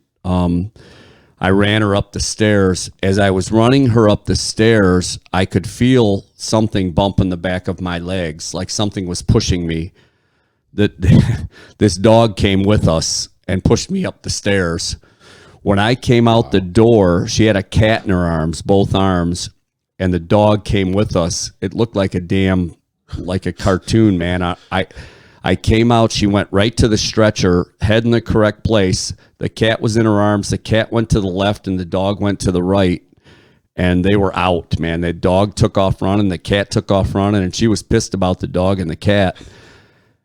When I saw her, she was, I would guess 5'7" to 5'8". She looked to me like she was in her mid-20s to later 20s. At that moment, I thought I had the wrong person. I thought there was another person in the basement. I turned around and ran immediately back down the stairs. The hose line was sitting there. My tail guy was now there. He saw me. He came with me. But I went back on primary because I was convinced there was another person because they told me a kid. This was not a kid. Right. This was a grown woman. And your actor at that point was? I just went. Okay. I didn't even... I had when I came out the door, she immediately went to the stretcher. I immediately turned around and went back because I legitimately thought there was a kid in there. When they said a kid, I'm thinking little kid. Yeah, you're thinking a little kid, not a 16-year-old. No, a 15-year-old that was, I would have thought much older. Now, I didn't have a whole lot of time to analyze it, but she would have looked older to me. I immediately went back down the stairs. My private acting up came with me. We went down. I went to the right to the fire room, which was starting to get fairly shitty down there. And we were together, and the truck company that arrived on the scene that helped me pull her out said, hey, they brought the hose line they had the wherewithal to pull the hose line with them. Captain Bono and his crew brought the hose line with them, which is, in retrospect, probably what I should have done. However, when I'm on primary, I didn't have time for it. It was starting to get so bad down there. He told me, hey, I've got to put this fire out or we're in trouble. I could hear him. He was yelling at me, kind of barking at me. I said, go, go, go. And he put the fire out. I knew it was going to go to shit. But when I got to the back of the room, there was a doorway in the back that I was able to just duck out of, me and my guy. We were able to duck out the back door and kind of search the rest of the basement looking. Well, they were trying to reach me the entire time through my radio to tell me the kid was out, that was the kid. But because of the radio and the steam from the hose line from the truck, my radio was shot. Well, explain to people who don't understand the significance of what was happening. They're actually not putting water on the fire at this point because you're doing your search. Correct. And explain to them why you don't want them to do that. So when we go down there and I'm searching for someone or I'm looking and I'm trying to see, I have some limited visibility based on what I'm down there working in. It's hot. It's shitty. It is bad. Me and the private Molitor were working. We had some limited visibility at our feet, very limited. But once you put water to that fire, it's gone. There is zero visibility, and everything is gone. And if somebody's in there, you're going to steam burn them. You're going to burn them up. I was still convinced at that time that there was somebody there, and I think Private Molitor was too, just based on I literally took off as fast as I could go back down there. I think he came with me, one, because that's my private, he's my guy, and the other one is because he's going to save someone's life. I mean, we're down there to save someone's life. He understands the job. When I made the call to let them put the fire out, if Captain Bono and his crew doesn't do that, it probably flashes on us. Now, we had a back door to back out of. We probably could have got out of there, but there's nowhere to get out other than that back door, and we had no idea that was there.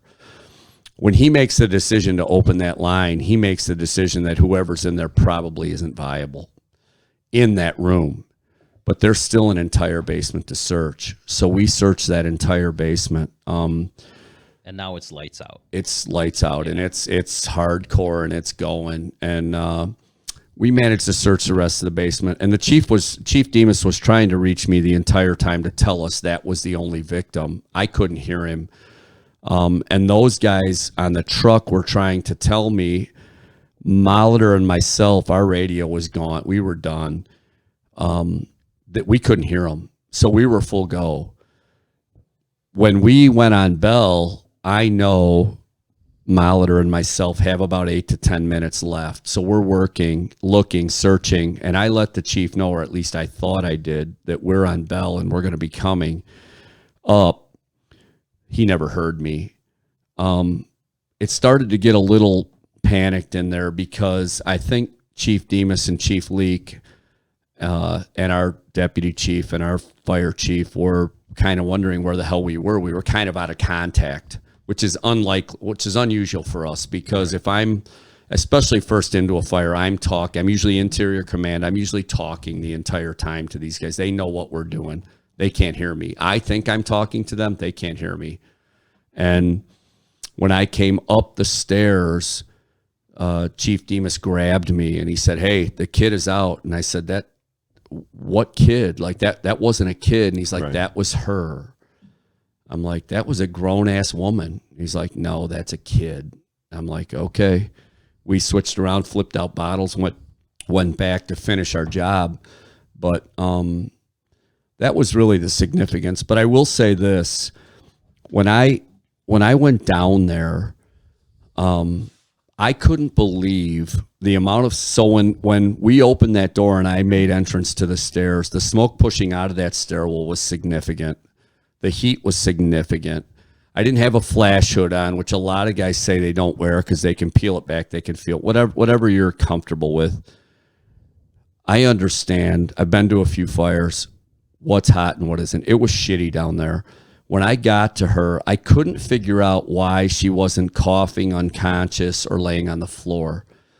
And I can tell you guys, in 100% certainty, our dispatcher, Barb Mitchell, who dispatches a lot of fires for us, a lot of calls for us. She's been on the job longer than I have.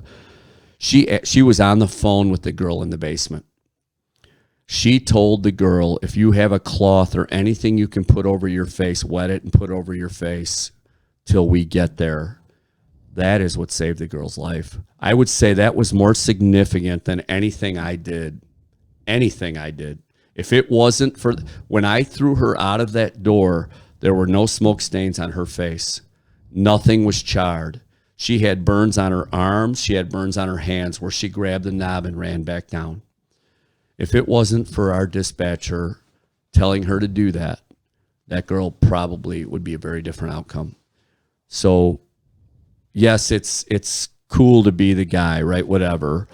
But if it wasn't for that dispatcher, that girl's not here today. And that's a fact. That's not conjecture. That's a fact. And if everybody doesn't recognize that, you're making a mistake. And when we talk about these rescues and we talk about calls, We have to think about people behind the scenes that are making those decisions. If Chief Demas doesn't stay at the top of the stairs with Chief Leak and force that door so it's forced when I get there, and have the discipline to stay there and wait until I come around the corner. Now, they think there's two of us coming. They don't know that Molitor's getting dressed. They don't know. They assume he's coming with me. When they see he's not, to send me down there, to not go with me, to stay there to wait for us. That girl was screaming down there. It was ugly. It was ugly. To have the wherewithal, the discipline, the scene discipline to stay there and wait is I challenge any of you to try to do that. Yeah. And when the chief says to me, and this conversation has happened, get your education, I want to promote you. Absolutely not. Because if that's me standing at the top of the stairs, guess where I'm going? And then guess what happens? My family is at a wake, right, and we die. Not only that, but think about this. If I'm down there and Chief Demas comes around the corner as a captain to come down for a rescue, and there's two of us down there, and he has to make a decision, what's he going to do? Think about this. You're going to rescue your family? What are you going to do? He's going to try to take us both. right. What happens then? Now you have 3 victims. Now you have 3, and he dies 2. And then I got a truck company coming down with no hose protection unless they decide to bring it with them, right? Now guess what? This becomes a complete disaster, a departmental disaster. I understand we're not the size of Chicago. I get it. I don't get 5 guys on a truck. I don't get 4 guys on an engine. I don't get that. I get 3 and 3. One of them's got to drive. He's an engineer. The other one's a backup line guy. 2 guys on a truck. The other guy's forced the door in the rear. Well, the hell, the door in the rear is forced. Now he's blowing windows because remember, the fire above our head was blowing out the windows on top of the chief when he made that decision. So I would argue that, we want to make this me and that I made a rescue. Without that dispatcher and without that chief making the correct decisions, this outcome's very different. And our department's very different for the history, for the rest of our lives. Think about that. Did you get a chance to see this girl after? I did. So I talked to her mother. I talked to her mom on the phone, and I just said, how's she doing? She said she's doing really well. She had nightmares when she was sleeping. Now she's past those, and she's doing really well. And I just said, I'm so happy for you. I'm so happy for your family. And she said, thank you so much. I said, there's no thank yous here. This is what we do. This is our job. I appreciate the fact that you talked to me and said thank you. My department has reached out to me. I've had 2 members of the awards committee reach out. They want to make a big deal, and that's cool, right? I told you guys, policemen, right, get it for nickels, wear manhole covers. I kid the cops all the time. I love them, right? If you want to get firefighter or a PD or policeman of the year, how do you do it? You do a fireman's job, right? That's a joke. That's a standing joke with us. We say that shit all the time. These guys did it right that day. And because of that, there's a 15-year-old girl who's going to live to have children and have a family and move forward for the rest of her life. And I talked to Chief Demas today, and I told him, because of you and Chief Leak and the other people on that job, this is a family lineage that's going to carry. You think about that. Yeah. I talked to Barb Mitchell, our dispatcher, who I think is left out of this all too much. How big of a deal is that? She's getting ready to retire in a couple of years. She needs to hear it. Right. Without her, this is nothing. How often do you hear about dispatchers getting Correct. And that's wrong because they're the front lines of what we do. Think about it, guys. Think about it hard. This is a group effort. This is not one person ever. If Private Molitor doesn't come with me, if my driver doesn't get that line to the door, if the truck doesn't bring it down, there are 100 things that went right on that call that made that girl come outside and be safe today. And she's thriving and doing well today. And I thank everything for that. Not to mention she got a couple saves of her own too. I'll tell you what. She grabbed more people out of that house than you did. She did, man. It looked like a cartoon coming out, the cat and the dog and me, and it looked like a shit show coming out of there. But I'll tell you what, everybody's alive and they're happy and they're smiling. That's really all I give a shit about, really. Listen, you can talk about all the stuff you want to talk about, what's wrong with our society. That's the difference between us firefighters and us cops. We don't have time to differentiate any of it. I don't give a rat's ass who's in there. We're coming on the Aurora Fire Department full blast. We don't care. And if dead, alive, or indifferent, we're not leaving anybody behind ever. When I was younger on the job, Lieutenant Torres was a private at the time. I remember he lost a little girl in a fire, and something in the paper had made a comment about something we did incorrectly or something we didn't do right as a fire department. He was so upset. I was new. He's only a year ahead of me. We had 2-3 years on the job. He was physically, emotionally upset because we lost that girl. Like, we take that shit personally. And everybody on our job gives everything they have. We have our days where we don't do it, right? We have our days we don't get those fires. What's the hardest part of being an officer? Getting firemen off the couch to do their job. Go out and train. Get them off the couch. You never shut them up. Once you get them off the couch, they're working. You can't stop them. Once them tones drop, there's zero margin for error for us. We go. Chicago, Naperville, Aurora. It don't matter. We're all the same. Everybody goes with everything they have. That's a fact. That's what separates us. That's what makes us different. Right? Well, I mean, that's an amazing outcome to, like, that's ultimately, I mean, you talk about the job. I mean, there's the job right there. Yeah. And all working parts together, like that's everything. That's one of I think one of the things that sets us apart of a lot of different professions is that, like, we're a team oriented sport. Yep. And like all these different parts, if they're not working right, I mean, the chief, for him to, I mean, any of us can say, like, it's harder to do nothing than it is to do more when we're at these incidents. And like, I talked to him today. Every single day of his life, he runs this through his head every day. And I said, if you do anything differently, the outcome is very different. Right. She potentially isn't alive today. I'm potentially not alive today. You're potentially not. Think about it. What's the end game? The end game. What's the end game, guys? Get them out. Everyone goes Make sure they're alive. Yeah. Alert and oriented. Functional. Happy the rest of their life. Why would you change any of that? He did the perfect job. A chief, a dispatcher. I just happen to be, listen, guys, this is all about right place, right time, or wrong place, wrong time, depending on how you look at it, right? I've had numerous calls like this. Some guys say, you're the black cat. Some guys say, damn, I want to work with you, right? Like, it has nothing to do with me.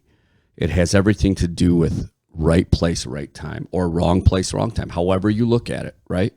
Well, yeah. That being said, let's go on to the next story in this, to maybe you more or less more publicized story, depending on how you look at it. And I mean, you can, tell this story, and then, we'll decide at the end if you think you were in the right place at the wrong time or the wrong place at the right time. Yeah. So take us back. You know what we're talking about. What year was this? Talking It's about going now? the Pratt shooting.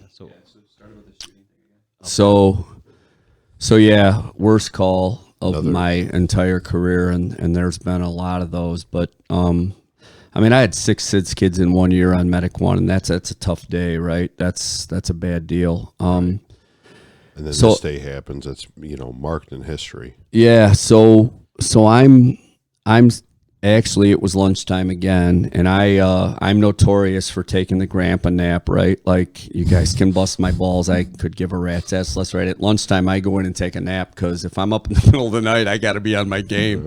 And I'm an old man, right? So my chief Shivari, kicked my door open. Typically, the guys will knock, or if they need something, they'll knock and be kind of generous about coming in, and Chief Shivari threw the door open, and he said, "Hey, we've got a mass shooting on the west side. Get ears on it. Let's see what's going on." He took off. So being in the battalion house for me is an advantage because I can hear every call that comes in. Now, they didn't dispatch him over the tones on this call. It came over his radio, which he had on, so it didn't drop the tone, so I couldn't hear it. He came in and told me. A lot of times when we get fires on the near west side, if I'm at fives and I know it's going to be a big fire or bad, I'll pull my guys into the engine and we'll start driving flow of traffic, and I'll sneak up on these fires before the chief drops the second alarm, or what we call an additional alarm.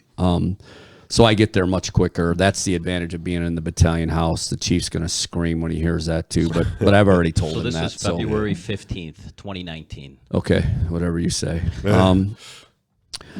So I grabbed my guys and said, "Hey, let's go," and that was including my medics, because it was clear by the radio that things were going bad. You could hear the cops. You could hear it was a pretty shitty call. I took my medics and my engine. We started driving flow of traffic. The Chief Makovich, who's our deputy chief, or our assistant chief now, I texted him. He's a good friend of mine. I texted him and said, "Hey, get engine 5 over there. Let's go." Are you able to monitor the police transmission? So I am, right? Okay. So that was something that I did. I had my senior private who was driving pick up the police channel. I picked up Fireground 1, which is typically where we go to, and I had my private go to Fireground 2. Chief Demas, who was a captain at the time, was first on the scene. He rolled up to the cops that were shot at the front door. So give us a little background about what's going on in this shooting. Like, tell everybody where this is at and what's going on. So at the Pratt building, it's sort of on our near west side. It's not too far over the river. It's not entirely far west side. When this came in, it came in pretty clear that it was a mass shooting, that we were going to have multiple patients, and it was going to be a mass shooting. This is a big facility. This isn't a residential. It's a gigantic facility. They said it was 29,000 square feet, I believe, but that was half the building. The other half was the same size. And was this building hold? What do they do? It was a factory building some products. I would say there were probably anywhere from, again, don't quote me on this, guys, I would say there were anywhere from 15 to 25 people in there based on what I saw. Okay. I'm not as familiar with this building. I didn't work the west side a lot. I knew based on the dispatch and how things were going that we were going to end up there. When I texted Chief Makovich's number, it was his personal cell, and I said, "Get engine 5 there, get us in the game." He dispatched engine 5 specifically because we had just finished the RTF training, the Rescue Task Force training. We had just finished training with Naperville. They came in and we did all the training on it with our police officers. So we had a really good idea of what we were doing. We knew that if a person went into a building and started shooting it up, the object was to become the offensive, not the defensive. We were going to attack this building and attack this person and push him backwards and make him go on the defensive. Right. So what happened was... And so you guys showing up and the chief showing up, this was all premature to dispatch, right? This was just you guys... No, it was after dispatch. Okay. So it was being dispatched, but our chiefs were there quick. Station 3 is right down the street. Gotcha. Our battalion chief was there quickly. Engine 3 was there quickly. Engine 7 was there quickly, and they were setting perimeters. What a lot of people don't know is one of the victims that was shot in the leg, I believe the leg, exited out a side door and went to the street on the side, found a driver by, and jumped in their car and was taken to the hospital. That never made the news. I don't even know why. When we were driving their flow of traffic, you could hear things amping up. The police, so again, I had my senior private on the police band. I was on Fireground 1, and I had another guy on Fireground 2. So I had ears on everything. Captain Demas at the time got on the scene of Engine 3. This guy had shot. So he originally had gone on, to my knowledge, and shot these 4 people and was trying to exit the building. When our police showed up, they went to enter the building. They couldn't see through the glass windows. Again, guys, I'm speculating here. I'm only going with what I know, so I don't know the facts. I'm speaking to what I saw. 2 of them were shot through the glass by the gentleman, by the man coming out the door. One was hit in the eye. The other one was hit, I believe, in the leg. When Captain Demas and his crew showed up, they were dealing with those 2 guys. My understanding is the police vehicles rammed the front of the building through the glass, pushing him backwards, which would make sense to me based on what I saw. On the scene that you pulled up on. Yeah, so somebody took their car and smashed through the glass windows and pushed him backwards, which probably single-handedly saved the lives of numerous people, whoever's in that building, because he was originally going to come out not too far from this location. There was a school. There were multiple residential homes. I don't know what his plan was, but I know that they pushed him back into the building to stop any of that from happening. It was keeping the cancer in one place. Yes. When we arrived, I arrived fairly early. When I got out of the engine, I looked at my Chief Krenitz was on the scene, and I looked at him, and he said, "Chuck, stay with your vehicle." I think he addressed me by rank at that time, so I know it was very serious. I fell back to engine 5. The other engines were pulling in. We were all kind of pulling in. And then he said, "All fire units pull up to forward staging." He had taken an engine and made them the staging officer. I'm not really sure what happened from there. One of the officers walked up, and I'll leave his name out of it. He's a very good police officer. He grabbed us 3, me and my 2 privates, and said, "I'm taking them and we're going." I didn't know the man, but he clearly knows us. I gathered with him. We brought 2 state police officers with us. However that happened, I don't know. So we kind of fell in line in front of everybody. I don't really know how that happened, and I can't take blame or credit for that because it just sort of happened. The state police, the 2 state police officers we had did not have RTF training. They were untrained. And so I took my younger guy and put him in the middle. I took my senior guy and put him in the back to teach these 2 guys what we were going to do, and I stayed in the front. I kept one of them on police band. I stayed on Fireground 2, which was our fire band. We were operating off Fireground 2, and command was operating off Fireground 1. So I had ears on everybody. Yeah. And the police officer said, "We need to run across this lawn. He's got an AR." And I'm like, well, if he's got an AR, we're dead because he's going to wipe us out. He didn't say anything. We ran across the front yard. This was on YouTube or Google or whatever the hell you guys do. My daughter was able to pick it up.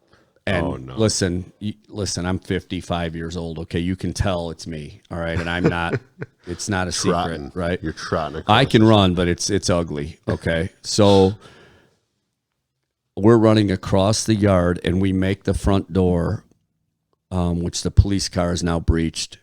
There are cops holding each door and a stairwell, and there's multiple people in there holding positions. And up the stairs was where we could hear the shooting. We could hear the shooting from inside.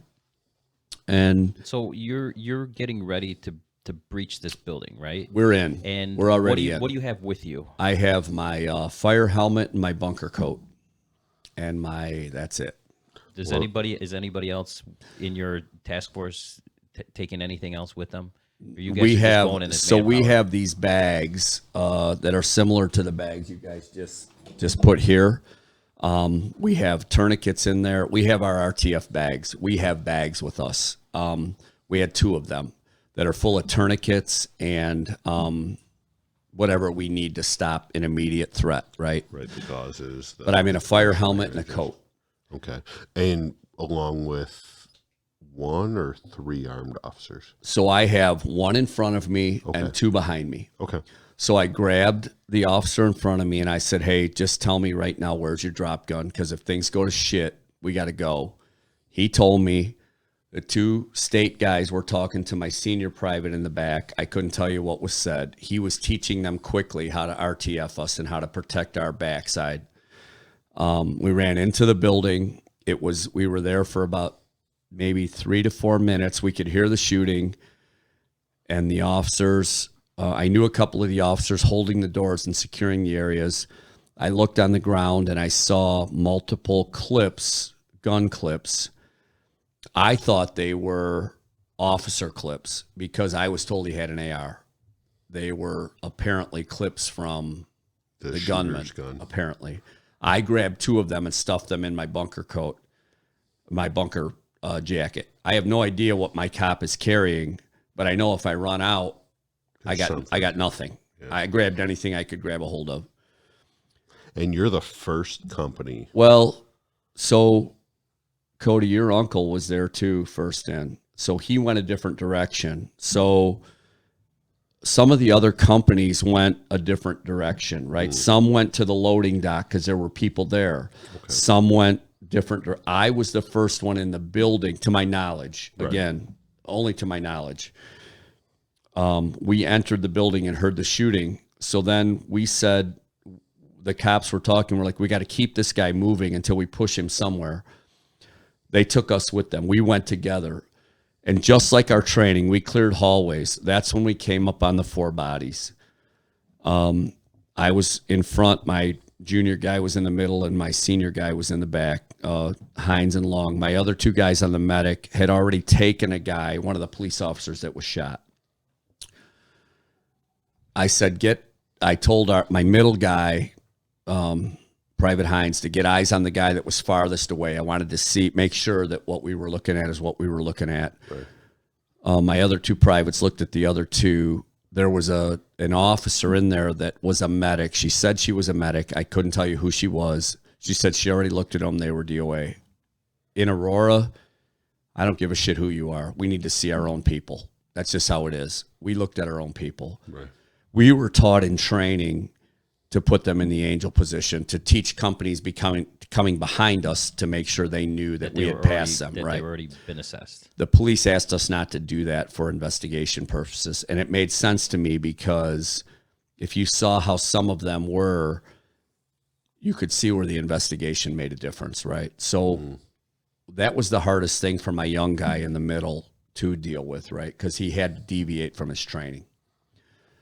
So we gathered up and we decided we were going to move forward and keep pushing him. It was still us 3 firemen in the middle, 2 state in the back, and 1 in the front, APD guy. We we came into an area that was an open room that was probably, it was a round circle. It probably was, I don't know. It was gigantic, and it had a level. It had a first level and a second level. The first level was about 8 feet high, and then the second level had studs up, and it was wide open, and you could see all the way around. So all the way around us. And I grabbed my cop and I said, "Listen, if he's above us, we're done. He's elevated. We can't do anything about this. We got to get under cover." He agreed with me. As we started to move through, at the very same time, the kid in the middle and myself looked over to the left, and we saw a gun over by the doorway pointing right at us. It was probably 40 yards away, maybe. All I saw was the gun, and I yelled, "Gun, gun, gun." I went to jump on top of him, and the cops all turned on. It was a female cop holding a door on the other side, but she didn't identify herself. We didn't know she was there. Scared the absolute dog shit out of me. Oh, but. And when we got up, she yelled, "Blue, blue, blue." In our training, we never did blue, blue, blue. We didn't do any of that. So I didn't know what that meant, right? But she conveyed she did conveyed the message. She did, but I fucking chewed her ass. I was pissed. I let her know it. And she was laying on, wiping yourself. Yeah, she was laying on the ground, which scared the shit out of me. Like we would have been wiped out. Yeah. So then we got undercover. We had multiple cops come into the same area at that time, and where he was to a degree. and we just set, you could see the cops were a little reluctant to move forward without medics. They wanted us with them. You could tell. You could just feel it. Yeah. I was trained in RTF. We never split our team.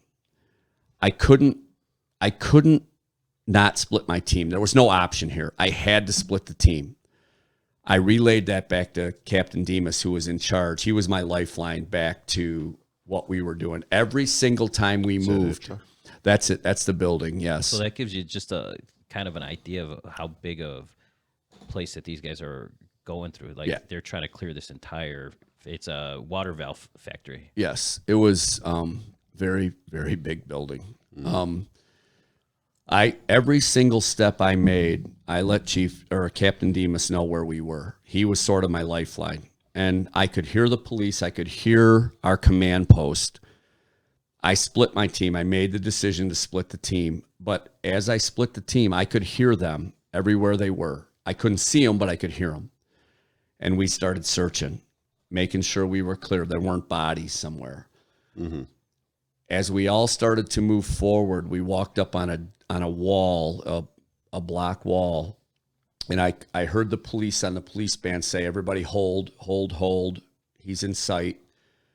Apparently he was at a workstation or his workstation, and he was smoking a cigar, and he was shooting at the police around a plexiglass at his station. Two of the SWAT guys worked around behind him, and we heard the fire and the gunfire, and then it was quiet. And they had said suspects down or whatever they said, it was clear. Yeah, something to that effect. And I said, hey, Engine 5, Aurora Fire, do we need to treat the victim? And they said, no need. Don't come in here. That was about 15 feet in front of us where we were ready to go into that door. If we'd have walked into that door, it would have been very different. So we gathered everybody up. Everybody kind of had to defuse. We went out the back side and went back. Our department, the PD, did a great job. I'll tell you what, guys, I bust the cops' balls a lot. We're always on each other's ass. I'm telling you something. The Aurora cops did that shit right that day. They were legit. The fire department, we had 13 RTF teams working that building. I can't speak to where they were, but I'll tell you what, they did it right. They did it good. I'll tell you what, you look at that building, it could have been 100 teams. Oh, well, just to put it in perspective, so 5 people were fatally shot and 6 more wounded, including 5 responding police officers. Correct. So, I mean, that's a big incident. That's huge. And so we talked about, so our department thought it was important to bring everybody in for a defusing, right? And bring everybody into Luigi's Pizza, which was right across the street. The problem was second best pizza in Aurora. Right. There were so many policemen and so many firemen, you couldn't get everybody in there. And it was cold out, right? It was February. So when we went in, we kind of separated police and fire. And the chief really was like, how you guys doing? You okay? Well, shit, we didn't have time to be okay. I can just tell you this, that some of the guys that were on that call, and I know Captain Demas was one of them, the minute he got back in service and went back to a station, he went on another call. Because that's what we do. Right. And I remember I talked to him and I talked to some of the other officers. I went to, we got back. It was late. We ate dinner. We ordered in, or the department had us food brought in. We went to bed. At about 4 a.m., I woke up, and that's when I dumped. And it hit me what really happened to us. And it was bad. I told you guys in our pregame fist fight here that I don't talk to my family about this stuff ever. I've never talked about calls to them. My wife saw me on the damn, whatever it is you guys watch, run through there, and my daughter and my kids, and they can't reach me and they don't know.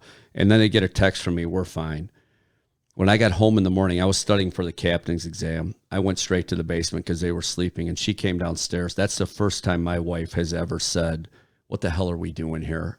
We're running into buildings now with people shooting guns at us. That's insanity. Now, we had been in that situation before in Aurora, but we're usually got cops in front of us and we're protected. Here, it was just different. It was different. And we had a long conversation about it, and I just said, listen, this is what we do. This is our new normal. Okay. Yeah. You have to understand it.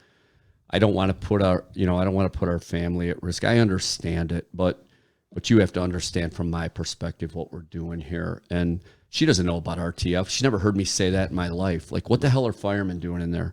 Right. When we breached that hallway and the cops were holding the doors, there were probably 15 to 20 citizens that ran by us. I mean, you should have seen their faces. There's no going back on that. I looked at them. I looked at every one of their faces. Their eyes were bigger than your head.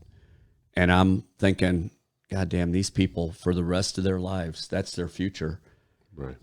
And I never gave it a second thought, because I think, well, that's what we do. Well, that's not what we do. That's very different than what we do. Oh, yeah. It's going to become our norm, guys. Get used to it. So my young guy, who's in his early 30s, who's got 2 young kids at home and a pregnant wife, if she was pregnant at the time, I don't remember. He wasn't normal for about a month.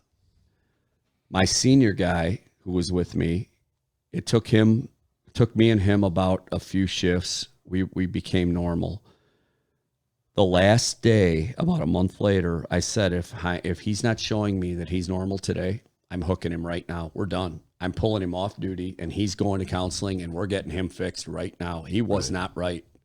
I couldn't get him off his heightened level of awareness. And there's nothing I know him personally. I know where he lives. I know his family. I know him personally very much so. Well, give people who are listening an idea of what signs that tipped you off that he wasn't himself. He couldn't shut up. He couldn't sit still. He couldn't stop fidgeting. He was nothing like his norm. Nothing.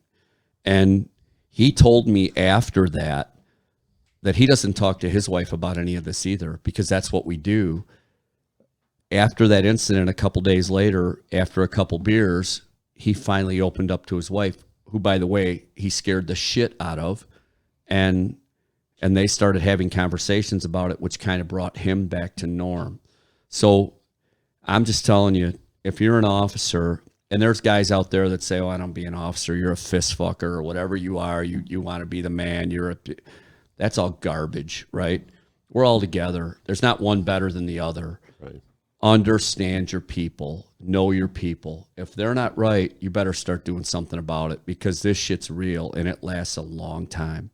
And we talk about it to this day. It's still our worst call ever.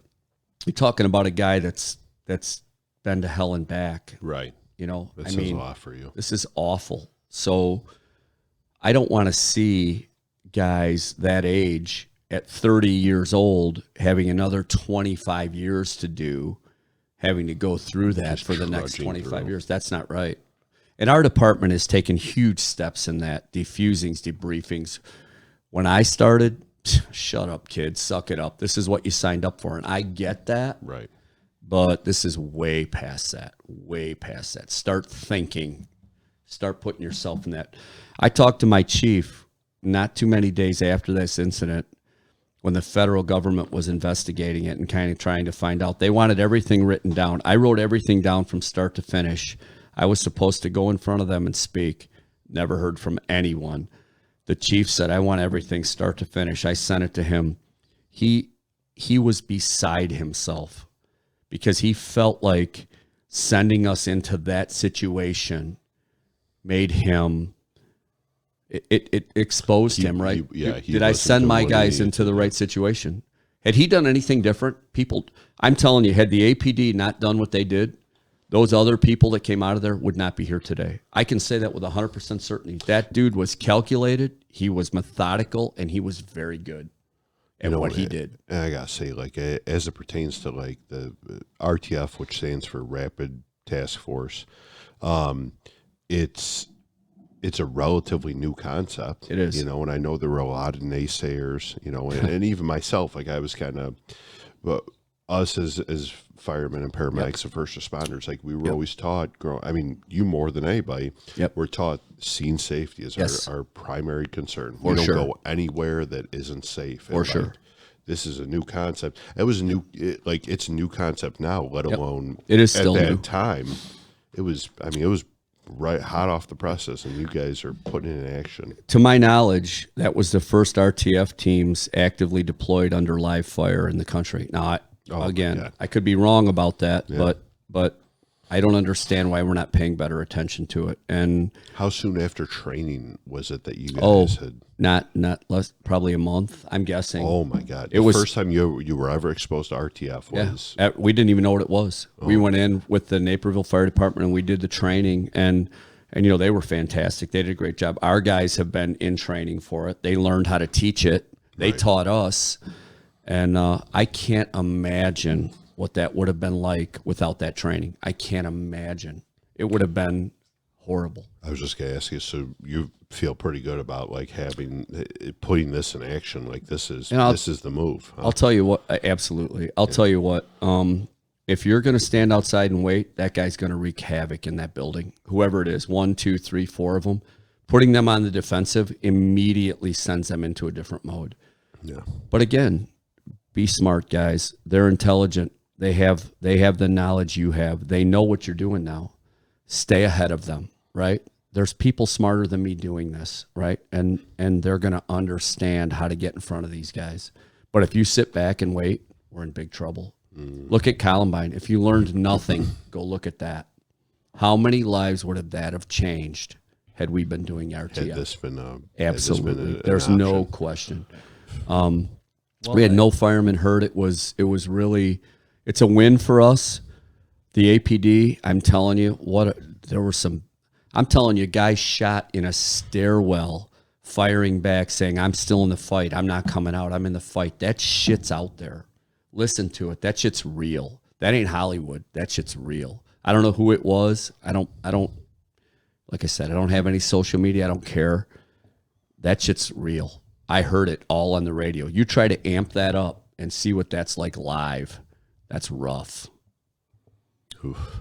Well, we're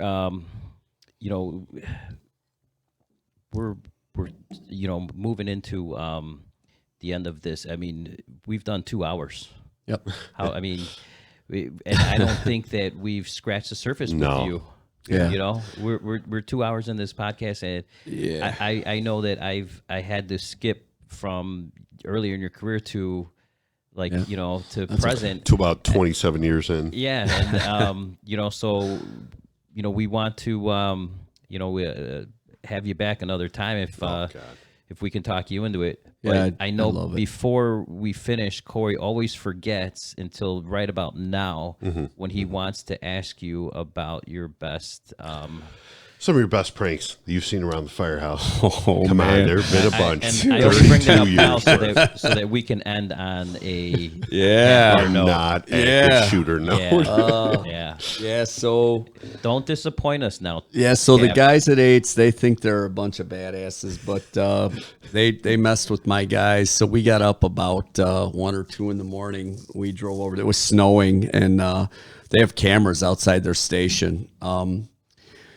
The battalion chief's in our quarters. He had no idea we got up and left, which is the funniest thing to me of all. But we take a step ladder. One of my guys, Kevin Casey's cousin or nephew or one of them, Mike Casey's one of my privates. Oh, okay, yeah. Oh yeah, he was my private at the time. He he's 6'5", 6'6", so.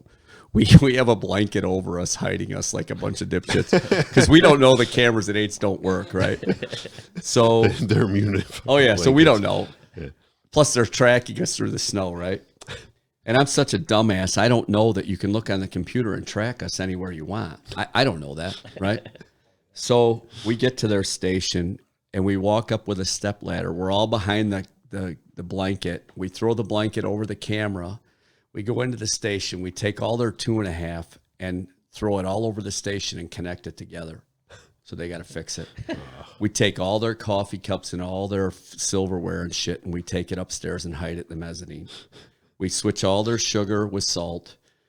And then back earlier, I was at a fire with those guys, and they were busting my balls. They took a mannequin and they stuffed it in my gear after I was done. I was in my 3/4, and they fucked with my gear. I'm like, Ooh, that's a step. I kept the mannequin head. I drilled holes through it, and we put a fishing line through it, and we hung it from the ceiling so when they opened the door, it would drop down in front of their head.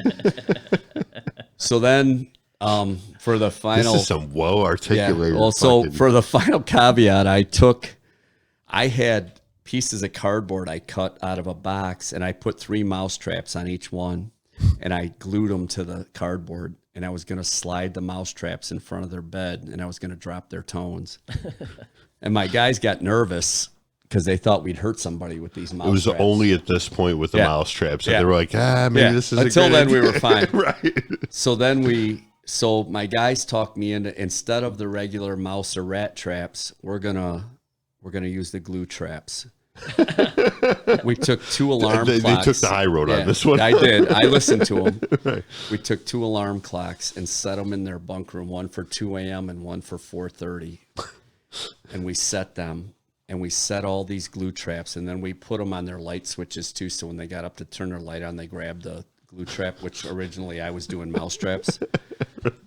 And these idiots got up when the tones dropped and stepped into these glue traps and walked out to this shit show. But we weren't gone yet because their tones went off for a call as we were leaving. So we took off like a bunch of little kids, and it was for nothing. The dispatch didn't say anything. It was accidental. But one of them was smart enough to get out and see where my engine was on the GPS to know it was us. Well, they thought they'd be smart and not tell anybody. Well, I called the chief in the morning and told him what we did. And I said, hey, don't let these guys out of it in the morning meeting. So it went all around the department. They got hooked, man. So that was the last one. These are like Home Alone traps. That was a couple months ago. Yeah, that was pretty damn funny. But yeah, the Phantom on the AFD lives, man. And we had a big blanket with the Phantom lives drop down from the ceiling. Oh, we hooked them good. They'll deny it, but they got. Oh yeah, for it's sure. It's recorded. Oh yeah, It's they got nothing to say. They got nothing to say. They can't rebut. Shit.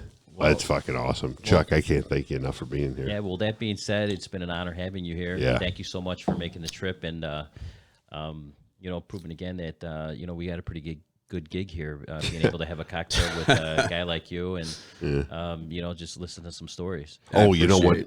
Chuck, I'm sorry. I got to stop you real quick. Yeah. So of all the things Steve asked about on my drive over, we were talking, we were talking about how great, like all the cool stuff and interesting stuff and unfortunately terrible stuff that you've been through. He's like, you got to have him tell us about the alpaca. No, it's a llama, right? It was alpaca. It was alpaca. Yeah, so this scar on my forehead that you see, about 2 or 3 weeks ago, I was shearing alpacas with my son. That's sort of our side gig. And one of them shearing alpacas. Shearing, so you're just giving them a haircut. A haircut, It's an industry term. One of them kicked me and come across my forehead. That's the scar you see here. So I was with my son. My son's 16, Reese, and one of the ER docs is a buddy of mine. He lives in town where I live. And I said, hey, are you by your parents? And he said, yeah. I said, hey, man, you just stitch me up. I got a cut. And I show up with this cut. And he's like, God damn, that ain't a cut. That's a gash. So he sewed me up in the garage at his parents' house. And I went to work, and Chief Demas is my chief now. And he goes, hey, I had a Band-Aid on, and he goes, what happened to your forehead? I said, I cut myself shaving. And he never said another word. Well, I was talking to Steve, and he's telling me the story. He's like, you got to ask Corey, because I guess Corey I don't know if you got a message saying... We were trying to schedule this a couple weeks ago, and he's like, I'm all fucked up from this alpaca. They kicked me in the fucking head. Yeah. It's like, that's how you started the conversation, was like, I just got kicked in the head by an alpaca. No, you guys find that weird. That's normal shit to me. But this is just I every didn't find couple it weeks. weird. I'm driving, and I almost drove off the road. I was laughing so hard. Yeah, that's a true story, man. We live on a farm, so I have horses, alpaca, deer, a dog. I have a pig that lives in the house. Oh, yeah, man. I got a little 35-pound pig, Bacon, that lives in the house. That's my life, man. It's a fucking total joke. An alpaca, it looks like a llama, only smaller. Yeah. They're a total pain in the ass. Yeah. Are they? Oh, yeah. Yeah. Oh, yeah, guys. It's my life's a fucking funny shit show. Yeah, man, I don't know what else to tell. I mean, I'm not as funny as Kevin Casey, the first podcast I ever listened to, by the way. That was your first one ever, huh? Oh, dude, ever. Our union president, Garrett Orris, I said, hey, man, tell me what a podcast is. And he looks at me like I'm an idiot. He's like, are you serious right now? I go, dude, I have no idea what the hell that is. So he showed me, and I listened to Kevin Casey's podcast. I thought it was great. Well, I mean, that podcast made itself. You just give Kevin Casey a microphone, and it was one of our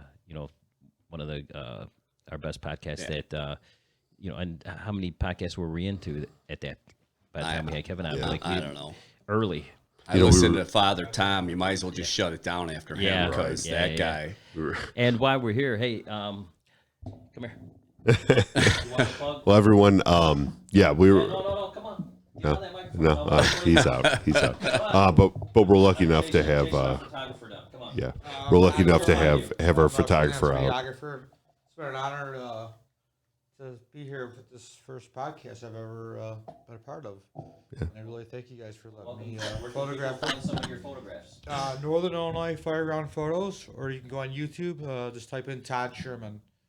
Yeah. And, I got about 500 videos uploaded on YouTube, and about I think 600 albums on the fire page. Yeah. Beautiful. Yeah, so Todd came out and he was able to stamp some great pics of stuff that we got going on here, and Todd, pretty well renowned guy in our fire service when it comes to Illinois, especially grabbing great pictures of us and guys out there, and we're lucky enough to have him out. Thank you as well. We appreciate all the help with Fire and Iron Media. And any last words? Man, I just thank you guys for having me. I mean, it's been an honor. I'm just a fucking schmuck from nobody, right? Dude, I'm honored. I'm flattered. None of this happens without all the guys. These guys I work with are unbelievable. They're great guys. They're great guys and girls. I mean, they're all fantastic. My whole career has been based on the people I work with. They're awesome people. Well, thank you for your service, Aurora. We appreciate you. Thank you, thanks again for being here. Thanks for tuning in to Chicago's Bravest Stories. We'll see you guys next time. Yes. The Chase Foundation is a 501c3. It's a memorial fund celebrating the life of Chase Niemeier, who was lost on July 6, 2010. This college scholarship is for kids that are athletes participating in the New Lenox Youth Football Association. For kids to qualify, they must complete 4 years of high school in the New Lenox School District and submit an essay with reasons why they believe they are deserving of the scholarship. Please visit chicagosbraveststories.com, go to the Donate tab, and hit the Chase Foundation donation button. And while you're there, please take a look at all these other awesome causes and charities that we believe in. This has been a Fire and Iron Media production. You have something to say, people want to listen. How's that, Daddy?